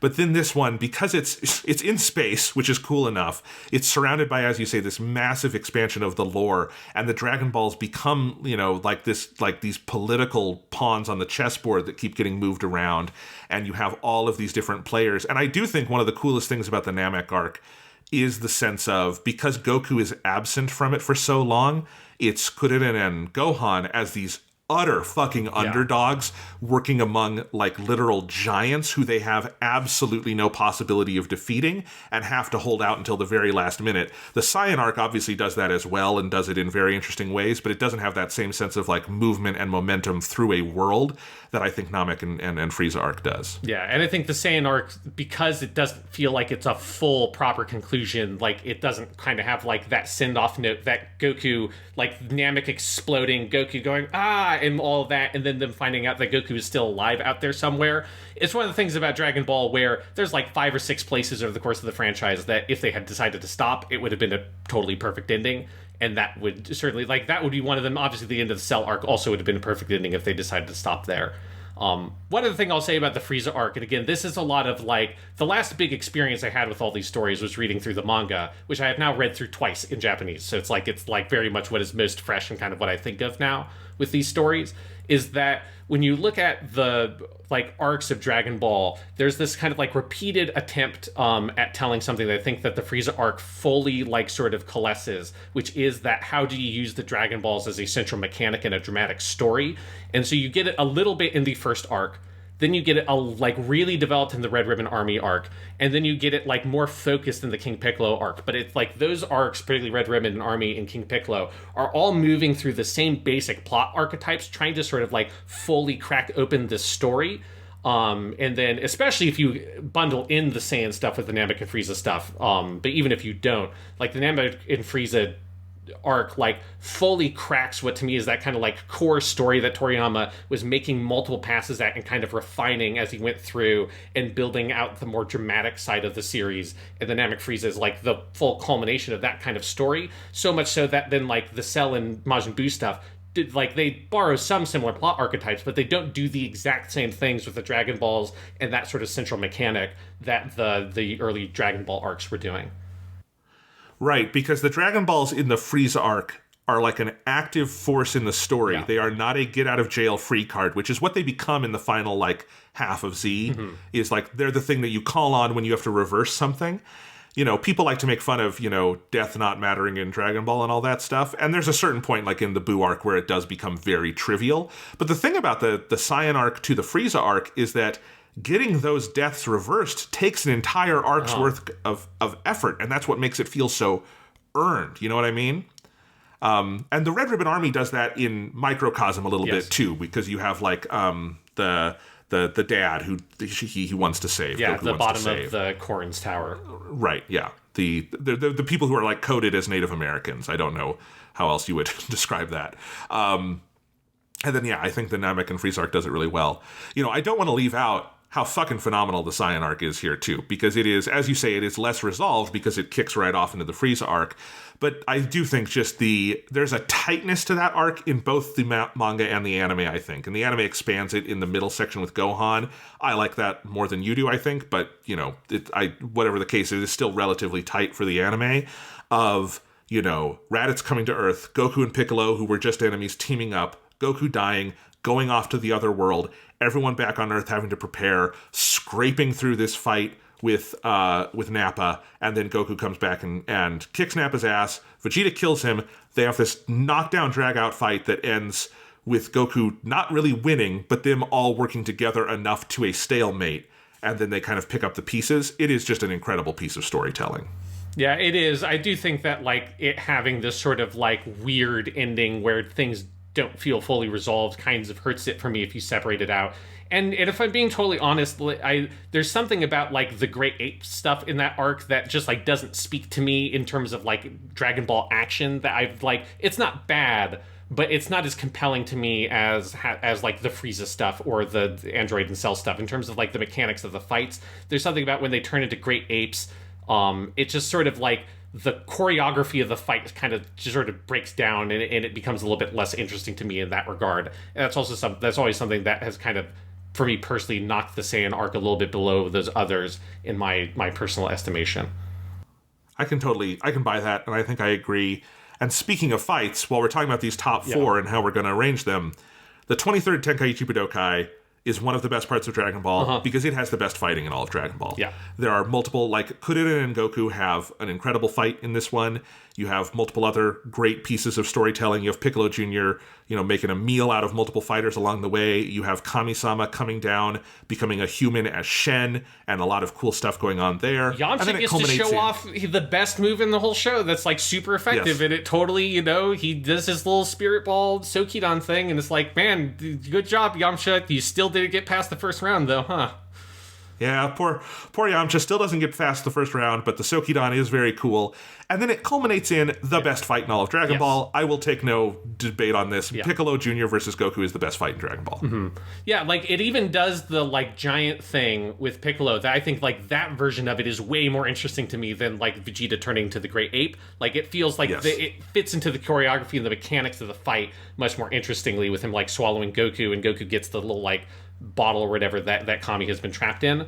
That I think without a doubt the 23rd Tenkaichi Budokai is the best tournament arc in Dragon Ball. It's one of the best tournament arcs in any anime or manga, and it is if you want just the concentrated tournament format, it doesn't really get better than that. So it is the peak of that kind of more classic Dragon Ball era, while also having shades of the slightly more dramatic stuff you get in Z. Yes, and it is also a character culmination for early Goku, where Goku has kept trying to win this tournament, and he finally does it. But there's also other evolutions. That's where we meet adult Goku. There's a certain kind of shift in his characterization. It's where Chi-Chi comes back into the story and they get married. It's just an embarrassment of riches. Yeah, it's a great arc. So I think... All right. Yeah, so these are clearly our top four. Are we saying Saiyan arc is number 4 out of these? It sounds like that's where we're going. I think so. That's where I would put it personally out of these. Okay. Then how do we break? It seems like then maybe 23rd Tenkaichi is 3rd because neither of us claimed it as number 1. Yeah, that makes sense. Okay. That's fine. Then how do we break the 2-1 logjam here? I think I'm fine with having Cell, because obviously, the Cell arc is, if it's not my number 1, it's my number 2. And I think there is something about, if you're separating out the Namek Frieza stuff from the Saiyan stuff, I think it does weaken that arc, if you're breaking down out those considerations. Whereas, the artificial human / Cell stuff is much more focused, it is much more streamlined in its scope. And particularly if you're also considering how does the anime adaptations factor in, I mean, the best moment in the original Dragon Ball Z anime is easily Gohan going Super Saiyan 2. The way that's executed, if you are someone who is a dub person, which I get it, I grew up on the Toonami stuff. Like, if you have not watched the original Japanese version of that scene, like, fucking, you gotta watch it, like, right now, because it's so incredible. And I mean, and all throughout the anime version of that arc in particular, of like, you know, from the beginning of the Trunks stuff, the Android 18 Vegeta fight, which is incredibly well done. The Android 17 Piccolo fight, is so well done, in the anime. Like, it is, as an adaptation, it is clearly superior. So I think for all those reasons, I would be happy putting it as number one. I would be very happy too. Another couple things in the anime's favor. Obviously, Frieza Ryusei Nakao is phenomenal in the anime. You also have Norio Wakamoto doing Cell, and the thing you get there also is the way Norio Wakamoto does the earlier versions of Cell is phenomenal. And I think one scene that is overlooked in the anime is when Piccolo meets Cell for the first time, and Cell is going around eating all those bodies, and he's making weird noises, and just there's a like low-key Lovecraftian horror to Cell, and Piccolo is the one who finds it. The anime stretch here is just chock full of great stuff. So I think that would be a good way to balance it out. And because I think the only other option, I think the way you would put Namek and Frieza at number one is if you made it a tie with the Saiyan arc and made those like 1 and 2. But I think I'm happy with this, and obviously this is my preference, but I would be happy with these as our top 4. Yeah, I'm good with this. All right. What do we think comes at 5? I have one thought. I'd be curious what your thought is. Okay. Flood it. Okay. My number 5, I think, would be the training in 21st Tenkaichi Budokai arc. Interesting. I would personally put the 22nd Tenkaichi Budokai of the 21st, if we were like thinking about the different tournament arcs. Yes. Yeah. I'd be fine with that too. The 22nd is great because that's where you get a really good concentrated character arc with Tenshinhan, and it's one of the best enemies to friends stories in all of Dragon Ball. But it's very concentrated. You know, Vegeta becomes an enemy to a friend over hundreds of chapters, yes. Right? The Tenshinhan one is like one nice concentrated arc. The thing about the 21st is I just love the training with Goku. I love him meeting Kuririn. I love all the stuff with early Kame Sennin. And then I think that arc is not the best fight stuff, but it's very fun. And then I actually do think the fight with Muten Roshi and Goku, which ends with Goku becoming the Great Ape, is very well done. And especially the anime is just having a fucking blast here in that stretch. But it's true through all of Dragon Ball. Yeah. I think for me, what kind of puts it below, and I think this is a little bit true, the first arc of the manga as well, is that, like, I think Toriyama is still navigating the balance between how much of this is a gag manga and how much of it is an adventure story. And I think both the original arc and the 21st Tenkaichi Budokai arc don't fully nail that balance, and there is just moments that feel like are too gaggy, and I would actually say that's true of some stuff in Red Ribbon Army as well, that go a little bit too gaggy and kind of break it a little bit, and the balance isn't all the way perfectly there yet, whereas the 22nd to Tenkaichi Budokai is like the leanest, meanest arc in Dragon Ball. Like, it just, like, it gets in there, it does what it does, and it gets the fuck out. So I would, because that also, the 22nd is where you have the first Goku Krillin fight, which is like one of the best fights in the whole fucking series. Yes, no, I agree with that. I actually may have misremembered that as part of the 23rd when we were talking earlier, because do they fight in the 23rd? No, Krillin goes down to someone else in the 23rd. I was thinking of this fight. Krillin gets taken out by a Junior in the 23rd. Yes, you're right. So no, I was thinking of the one from the 22nd. That is a great fight. I would be very happy with the 22nd at number 5. Is that where you want to put it? Probably, yeah. Because that's where Yamcha gets his fucking leg broken, which is the most fucked up thing that has ever happened in Dragon Ball. So for those reasons, I would absolutely be fine with putting that at number 5. Okay. Is there a number 6 for you? I guess I would probably vote for Training Arc, King Piccolo, or Majin Buu next. I would put Majin Buu next personally. Okay. Looking at what we have left. I think I would agree with that. Majin Buu is one of the most up and down stretches of Dragon Ball, but the ups are so high. I think it has been unfairly maligned over the years. I mean, because the Majin Buu arc, broadly writ, has the great Saiyaman stuff, which I love. Yeah. It's got it's an aborted tournament, but it is still kind of fun to come back into the tournament mindset there. You have young Trunks and Goten. You have some amazing battles. You have amazing characterization from Vegeta. one of the other best moments in the anime is Vegeta's death as Majin Vegeta. They just nailed it. It's great in the manga too, obviously. But yes, I love the Majin Buu like arc. Mr. Satan's entire arc is so incredible. Like, it's definitely the thing with Majin Buu is that it's like its highs are up there with like the best stuff in the rest of the franchise. It's just like it's so inconsistent in like the between moments, and it just goes on too long. Like it's one of those where it just feels like Toriyama didn't know exactly how to get to the finish line, so there's too much fucking around with Gotenks and Vegito, and that just and Go Ultimate Gohan coming in. All that stuff is like you needed to have like maybe one or maybe two of those things happen, and too much of that happens in the kind of home stretch. And that's the major issue with Majin Buu. Like the rest of it is fucking great. I agree, and I actually like this ranking. I like putting the 22nd Tenkaichi above Majin Buu because it's like a super concentrated thing, but I do think Majin Buu has so much good stuff. It should be in the top half. I would agree with that. Yeah. All right. Then where would we go?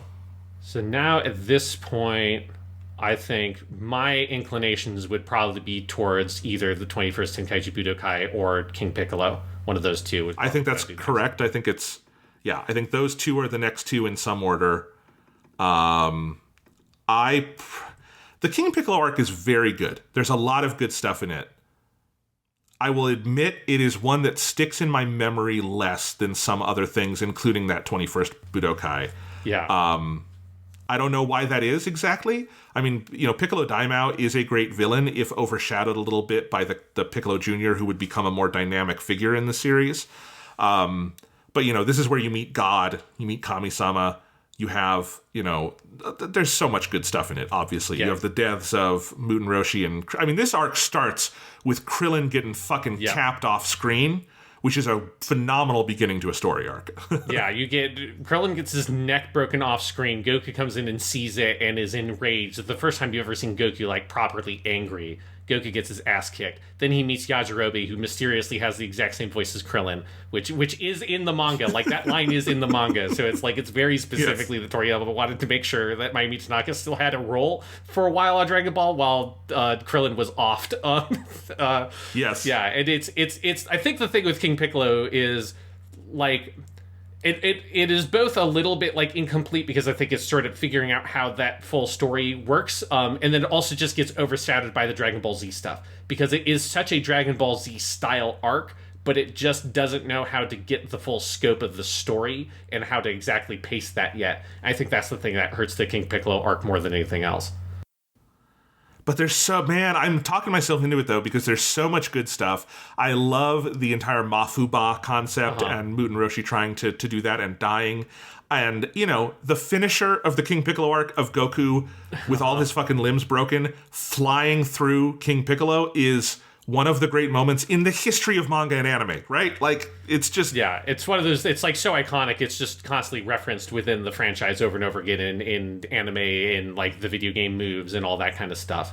And I'm talking myself into that as number 7, yeah. Ten Shinhan gets his, like, sort of the culmination of all his stuff where he gets to become the good guy when everyone else is basically fucking dead. I'm fine with putting it at number 7. Like, I'm not precious about the 21st Tenkaichi Budokai arc or anything. Yeah, my initial instinct obviously was to have the 21st Tenkaichi higher because there is stuff I really love about it. But now that we're talking about it, I don't know. King Piccolo has, I think 7 and 8 for these works, where 7 is Piccolo and 8 is the training arc. Does that sound good? That's good for me, yeah. All right, then of what's left, now, here's the thing. I think looking at these last 3, I kind of feel bad about it, but I think the initial Son Goku arc would be my number 11, would be the lowest. Yeah, I think that's probably... Like, the thing that I think is tricky for me is I don't know how to rank Red Ribbon Army, because I think that is such a, like, sort of, like, weird arc that is so different over the course of it. It's so long. Yes. It changes so constantly, because it's effectively... And this is where, like, this is where a lot of people split this up into 3 different sections, because you have all the stuff with the tower at the beginning in the, like, wintry land or whatever. Then you have all the General Blue stuff in the middle, and then you have all the Tao Pai Pai stuff at the end. The Tao Pai Pai stuff in the Red Ribbon Army section, and Goku coming in destroying the Red Ribbon Army, that's all some of my favorite stuff in original Dragon Ball. But the stuff in the wintry land in the General Blue stuff is so inconsistent that I think the worst stuff in Dragon Ball, if you're going by the manga, is probably some of the stuff with like General Blue and some of the fights in that tower. Where when I read the manga, there I was shocked that there were like a couple of beats in some of those moments that I had no memory of whatsoever. Not because it wasn't adapted in the anime, because they were still in the anime, but just because there's stuff in that section that is so unmemorable that it feels more like a Dragon Ball knockoff than Dragon Ball proper. And so that makes Red Ribbon Army very difficult for me to rank in this list. These are all good points. The thing about the Red Ribbon, because I agree 100%, General Blue, if we put that out on its own, that's the worst arc in the manga. Mm-hmm. I do like the tower. I think the tower actually, and the tower and the intro to the Red Ribbon Army stuff is actually one of the few places I would say is an improvement in the anime. The anime has some stuff it does with the tower, I think with Android 8, and it adds a little bit of stuff that is technically filler, but I actually think improves the story in the early Red Ribbon Army era. That I like. And then I agree with you on the Tao Pai Pai stuff. And I think in the manga, the high of seeing Goku rip through the Red Ribbon Army and destroy it and like get up to General Red is phenomenal. That's one of the best moments in the manga. I think overall I would put Red Ribbon Army at number 9, but I could see the argument for it being number 11 also, you know? Yeah, it's easily the hardest one to rank. Because the thing with the like original arc of the story is that obviously it's the most different. It's like the most purely adventure one, and there are a few chapters in there that I think are like kind of whatevers. You know, I think the best example of where it feels like Toriyama hasn't fully figured out how to balance the adventure versus gag stuff is, and I like this moment because I just like Dragon Ball as a whole, but all the stuff with like Boss Rabbit and him getting sent up to the moon, like that whole section is so like, this is just a gag manga chapter stuffed into this adventure story in a way that like doesn't fully mesh with the rest of everything that's happened. So it's like so there's like a lot of weaknesses I think in that first arc, but it also is like the first arc, you know. So it's like so much of like the iconic moments of Dragon Ball happen there. And it's where you're getting introduced to the whole original concept and the Journey to the West stuff. Goku meeting Bulma, them meeting Oolong and Oolong's whole thing, then meeting Yamcha, the Pilaf gang, you know, the sort of like genesis of everything and the humor in Dragon Ball, which is the first wish on the Dragon Ball being for a pair of panties. You know, it's like it's the core of where the franchise starts. So it is like painful to try to put it at the lowest, even if it is like easily one of the weakest, if not the weakest arc. I don't know if it's even that it's weak, it's just less substantive. But it is still like, the other thing to say for it though is it is a really tight arc. Yeah.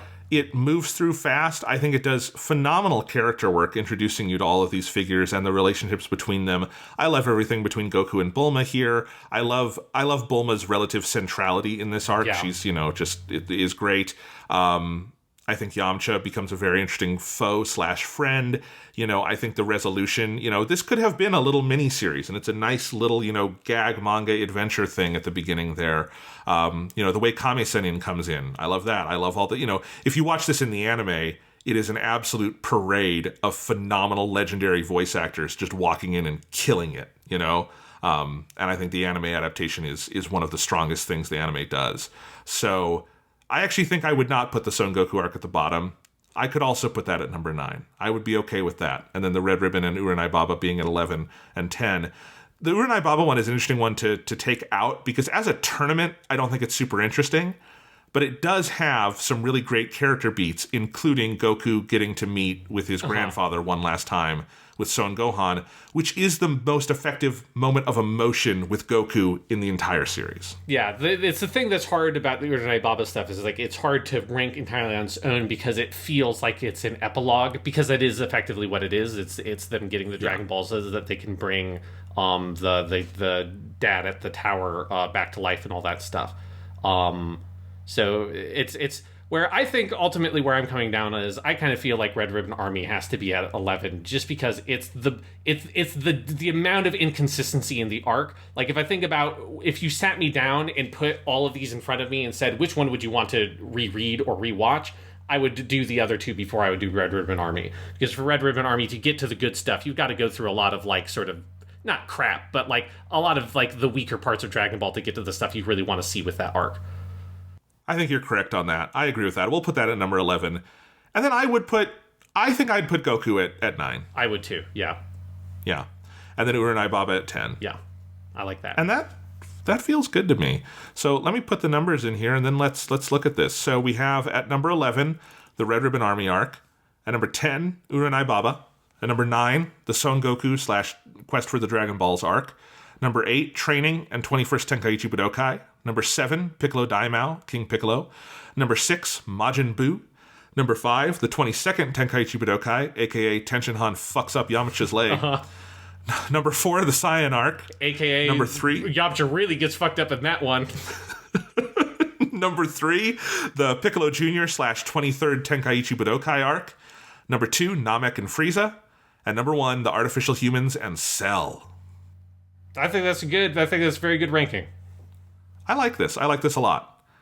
So now, with the 20 minutes we have remaining, let's look over everything in the anime and let's choose which ones we actually think are worth trying to add to this ranking. Is that fair? Because I don't think I want to add everything. Like, there's the solo training arc in Dragon Ball, which is 4 episodes of filler before the 22nd Tenkaichi Budokai. We're not ranking There's that, no like filler arc in Dragon Ball, original Dragon Ball, that's meaningful enough to be considered its own arc. The closest is the wedding dress stuff at the end, and that's so nothing. You know, it's just a fun little one-off. It's fine. It doesn't. Yeah, it's just there matter for them to build a little bit of time as they move into transition to Z. Z has 2 filler arcs. Yeah. It has Garlic Jr. and it has the Afterlife tournament. Do either of those warrant a ranking for you? I mean, they would be at the bottom of. Yeah, I mean, I would be list. just happy to put Garlic Jr. at the bottom, you know, because Garlic Jr. is fucking garbage. I mean, it's so terrible. When I did my complete watch through of Dragon Ball, I should append that. My mostly complete watch through of Dragon Ball Z in Japanese, where I was like, I need to just watch the original version of this show entirely in Japanese, at least once all the way through. And then I got a little bit of the Garlic Jr. arc, and I'm like, oh, this is fucking terrible. It's like the just most dreadful version of what a filler arc is. It is to me in my mind, when I think of bad anime filler arcs, the Garlic Jr. saga is what pops into my head. It's pretty bad. There's actually some stuff I enjoy in Garlic Jr., but it's mostly bad. The Afterlife tournament is a fun little one. It would not rise above any of the 11 canonical arcs to me, but I do like some things in the Afterlife tournament. I think that's for me, sort of. The platonic ideal is saying too much, but it's a good example of a filler arc where it's it's very slight. It's not super substantial, but it's just like a couple of fun fights in a tournament format. You know, it's not like, Pycon or whatever is not the most amazing Dragon Ball character ever, but he's suitably he works for this quick little arc and for a couple of quick fights, and it's it just sort of fleshes out the whole Kai hierarchy and all that stuff. So it's not a drag to get through, versus the Garlic Jr. saga is needlessly long. The Garlic Jr. saga is also just kind of tonally unpleasant, because it's all about your characters being sort of taken over mentally, and Chi-Chi attacking Gohan and stuff. So it's also just not fun, whereas all the Otherworld or Afterlife tournament arc is just pleasant, just goofy fun Dragon Ball fights. There's no oh, we have to watch Chi-Chi punch Gohan in the face. That's not a great time. The Afterlife tournament also contributes a little bit of lore building in terms of having the, Northwest, South Kai, all that stuff, and then the Grand Kai, which is never canonized in the manga, but also is not contradicted, so it works fine. Because Dragon Ball makes such a, frankly, kind of satire out of the different layers of bureaucracy of the Afterlife, I think the anime having its own extra intermediary layer is fun and is fine, right? Yeah. And some of those characters are cool. I do like the gag that the Grand Kai is an old timer who has a fucking boombox and is just rocking out. Yeah, he's just an old rockhead. Yeah. Yeah, that's funny. What do we do with Dragon Ball GT? Dragon Ball GT is 3 arcs. It's the baby arc, it's the little tiny terrible Super 17 arc, and it's the Evil Dragons arc. I don't think I've ever seen all of the Super 17 arc, even though it's short. It's been many, many years since I've seen Baby or Evil Dragons to completion. I don't know if I could really rank them, other than I will say I think Evil Dragons is the best part of GT, I think Super 17 is the worst part of GT, and Baby is in the middle, but I don't know how I would rank it with everything else. Yeah, I think I would say that I would generally agree with how you would rank those arcs within GT. I think I would I don't know how I'd rank Super 17 relative to, say, Garlic Jr. I would say that the other GT arcs I would put above, say, the Garlic Jr. arc. Because there is stuff in it that's, like, not completely intolerable, you know? Like, Pan is good even if she should be way better than she is because she's a horribly underused character, but she's still a fun character. It's a good performance. You know, Dragon Ball GT at least has Dan Dan Kokoro Hikare Teku, the new opening theme, which is absolutely phenomenal killer. theme. So it's, you know, at least that's fun to watch every time.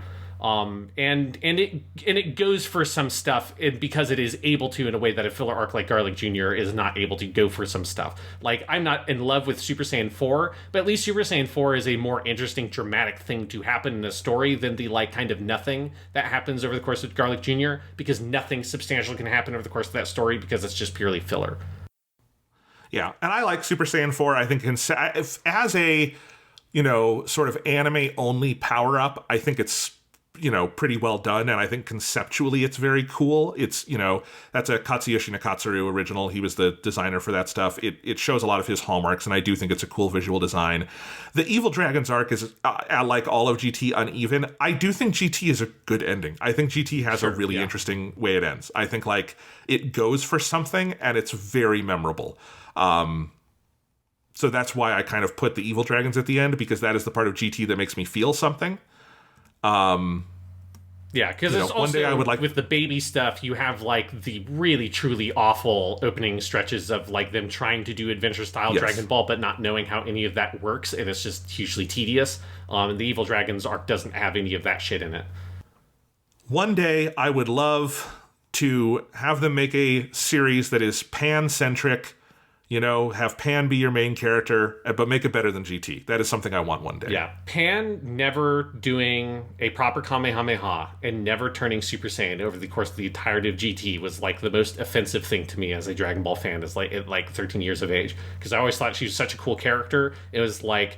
And at, like, that time, I didn't even really frame it, I think, mentally as, like, oh, it's sexist. Like, now, obviously, I know exactly all the reasons why that happened. At the time, I was just like, why doesn't she ever get to do any of the Dragon Ball character stuff? Like, why does she always have to get weirdly put into this, like, damsel in distress role? And then I got older and, like, oh, of course, because it's sexist garbage. Yes. Also, they fuck up Trunks. That's the other thing with GT, is that their version of adult Trunks... Yes, they fuck up Trunks. It fucking sucks. It's not... Obviously, it's nowhere cool as Future Trunks, but it's not even a good idea for an older version of the Kid Trunks we know. So that's another sin of GT for me. But overall, it's okay. We've taken out 5 filler arcs / GT and kind of put them in a rough ranking here. None of them rise into the main 11. No. So we'll leave them there for now. Then there's Dragon Ball Super. Now, Dragon Ball Super has 3 anime original arcs that would be fairly easy to rank among everything else because they're just big Dragon Ball arcs. You have the Universe 6 versus Universe 7 tournament, you have the Future Trunks arc, and you have the Universe Survival arc. The problem is, you also have the Battle of Gods stuff and the Resurrection F stuff. Now, as movies, would you rank those as arcs? I don't know. But those movies are good, particularly Battle of Gods.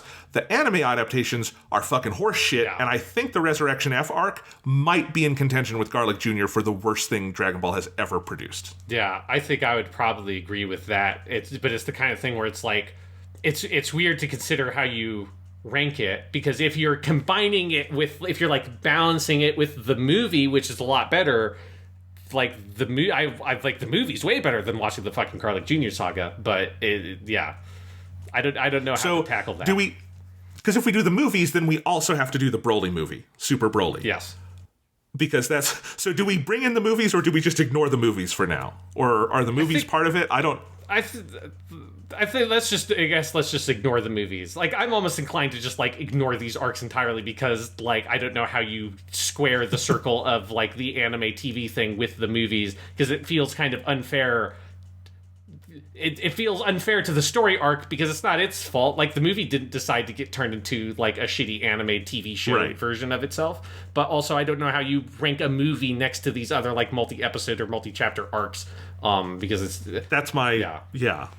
Okay, then for now, here's what we should do. Let's take these last 3 and see where we would put them. So Universe 6, Universe 7, Future Trunks, and Universe Survival. Universe Survival is the best of those, and I think is competitive with some of the stuff in original Dragon Ball. 100%. Where would you put it? Oh my god. I think I would actually put it relatively high. I think I would maybe put it at number 7. Yes, Yeah. that's actually where I was going to say. Right I would put it below Majin Buu, but above King Piccolo. Yeah, that's where I put it.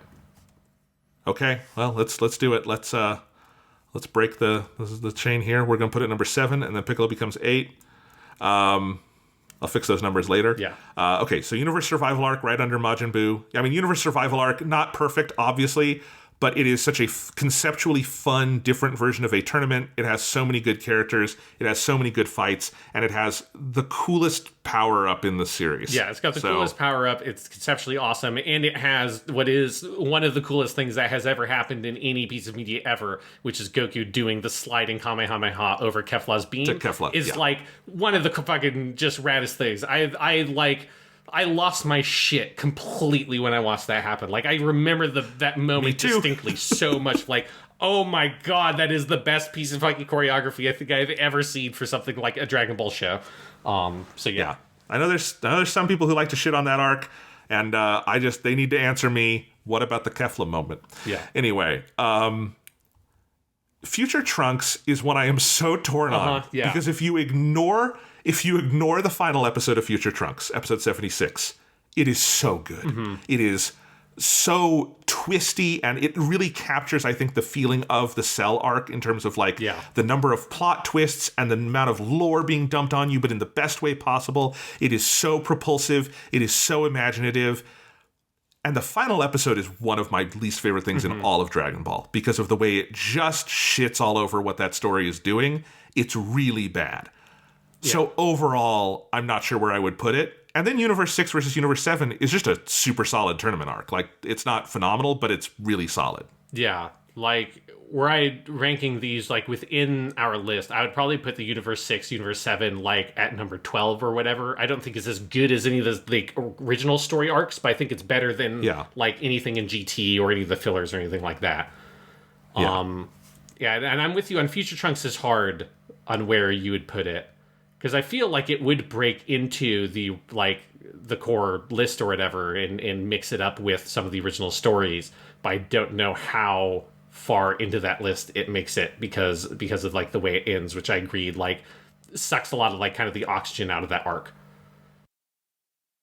I might go as far as 11, which would replace Uranai Baba, but not higher than the Son Goku arc. I think I'm good with that. Yeah, I think like on balance, that makes sense to me. Because also Future Trunks, the first episode of it is one of the best episodes Dragon Ball's ever made, where it's just Future Trunks in the future and everything falls apart and future Bulma dies and all of that. There's a lot of good stuff. Okay, that's 11. You get Masako Nozawa's performance as Goku Black, which is one of the most delightful performances in all of Dragon Ball. And just all the stuff, like, I think my favorite stuff in that arc, honestly, is the episode where Trunks just is like sort of, Future Trunks is trying to acclimate to the past that he was at, but now it's like 3 years further in that future or whatever. And so he like sees Gohan is happy. He meets himself as a little kid, and him sort of like getting to experience some of like the fruits of what he won in the climax of the Cell arc is very satisfying. Yeah, absolutely. I am ranking out the rest of these. I have put Resurrection F above Garlic Jr., because Resurrection F arc at least has Jocko in it. And Jocko the Galactic Patrolman is one of my favorites. It's true. So so there you go. That's the one thing that I would put that above Garlic Jr. And I put the Battle of Gods anime above Super 17, but below the Afterlife tournament. I think that's a decent place to put it. Yeah, if you're totally disregarding the movies, that's what I'm doing. Yeah. That's, I think, like a fair ranking for those. I'm very happy just to see Garlic Jr. be at the bottom because I truly just really hate that arc. Completely. Well, there you go. And now I'm looking at it. Yeah, I could not rank the movies in here, the 3 Toriyama movies. I think that's too hard. Particularly they're all really... if you get to like trying to figure out, because when you said you'd have to rank Broly, I was like, no, you don't. And then I'm like, well, no, that would make sense if you were trying to rank the other movies. And then I have absolutely no idea how you do Broly in particular. That would be like a weird thing to try to rank. It's like, is it actually number 1? Oh, that's crazy. What the fuck? How would you even rank that? It's great, but it's a separate thing. Yeah, it's a separate These are long form. So I think what we're doing is we're ranking the Battle of Gods and Resurrection F anime arcs as long form arcs. Yeah. And as long form arcs, they are bad. As movies, Battle of Gods is great, and Resurrection F is fine. Yeah, it's a good time. It's not like a revelation or anything.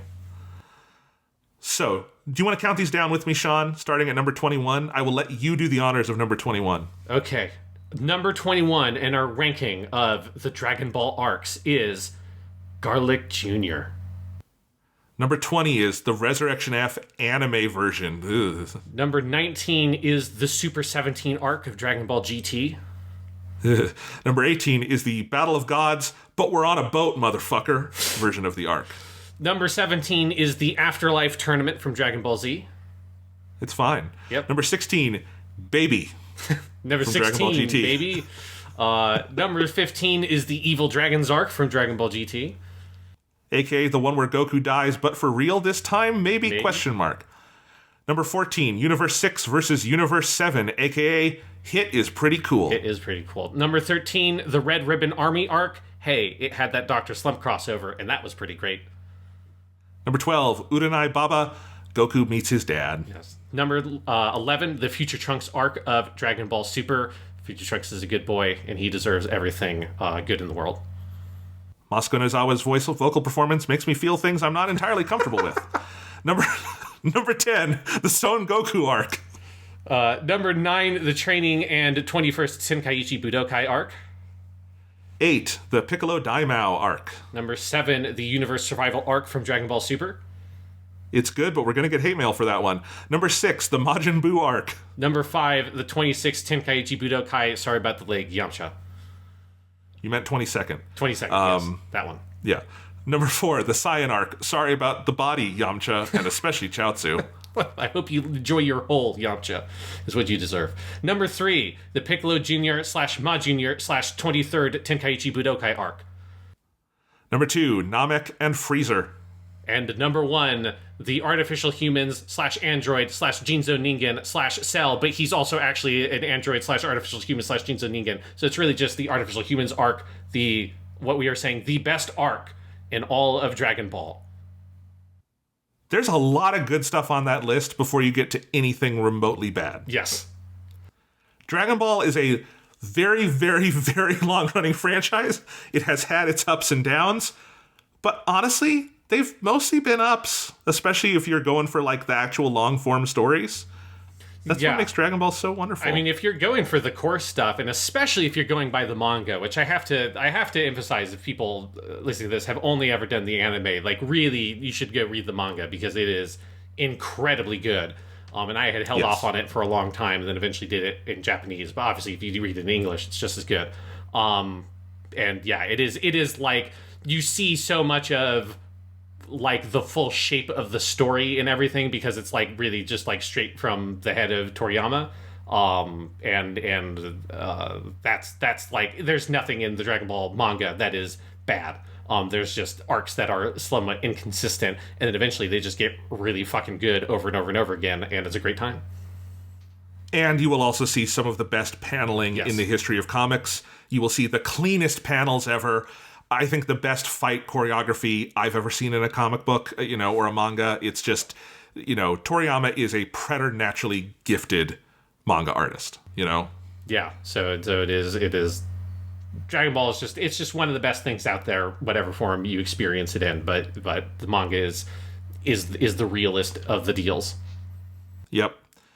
Sean, this was weirdly satisfying. I'm really happy we did this. I feel like kind of jazzed, like we finally put this down on paper. I feel great. Because I've never even done this for myself, just like do the random ranking. This is fun. Yeah, no, talking about Dragon Ball is always fun. It's just one of the most fun media properties to talk about. It's like, because it's just got the most, like, don't give a fuck attitude about itself, and it's just about having fun.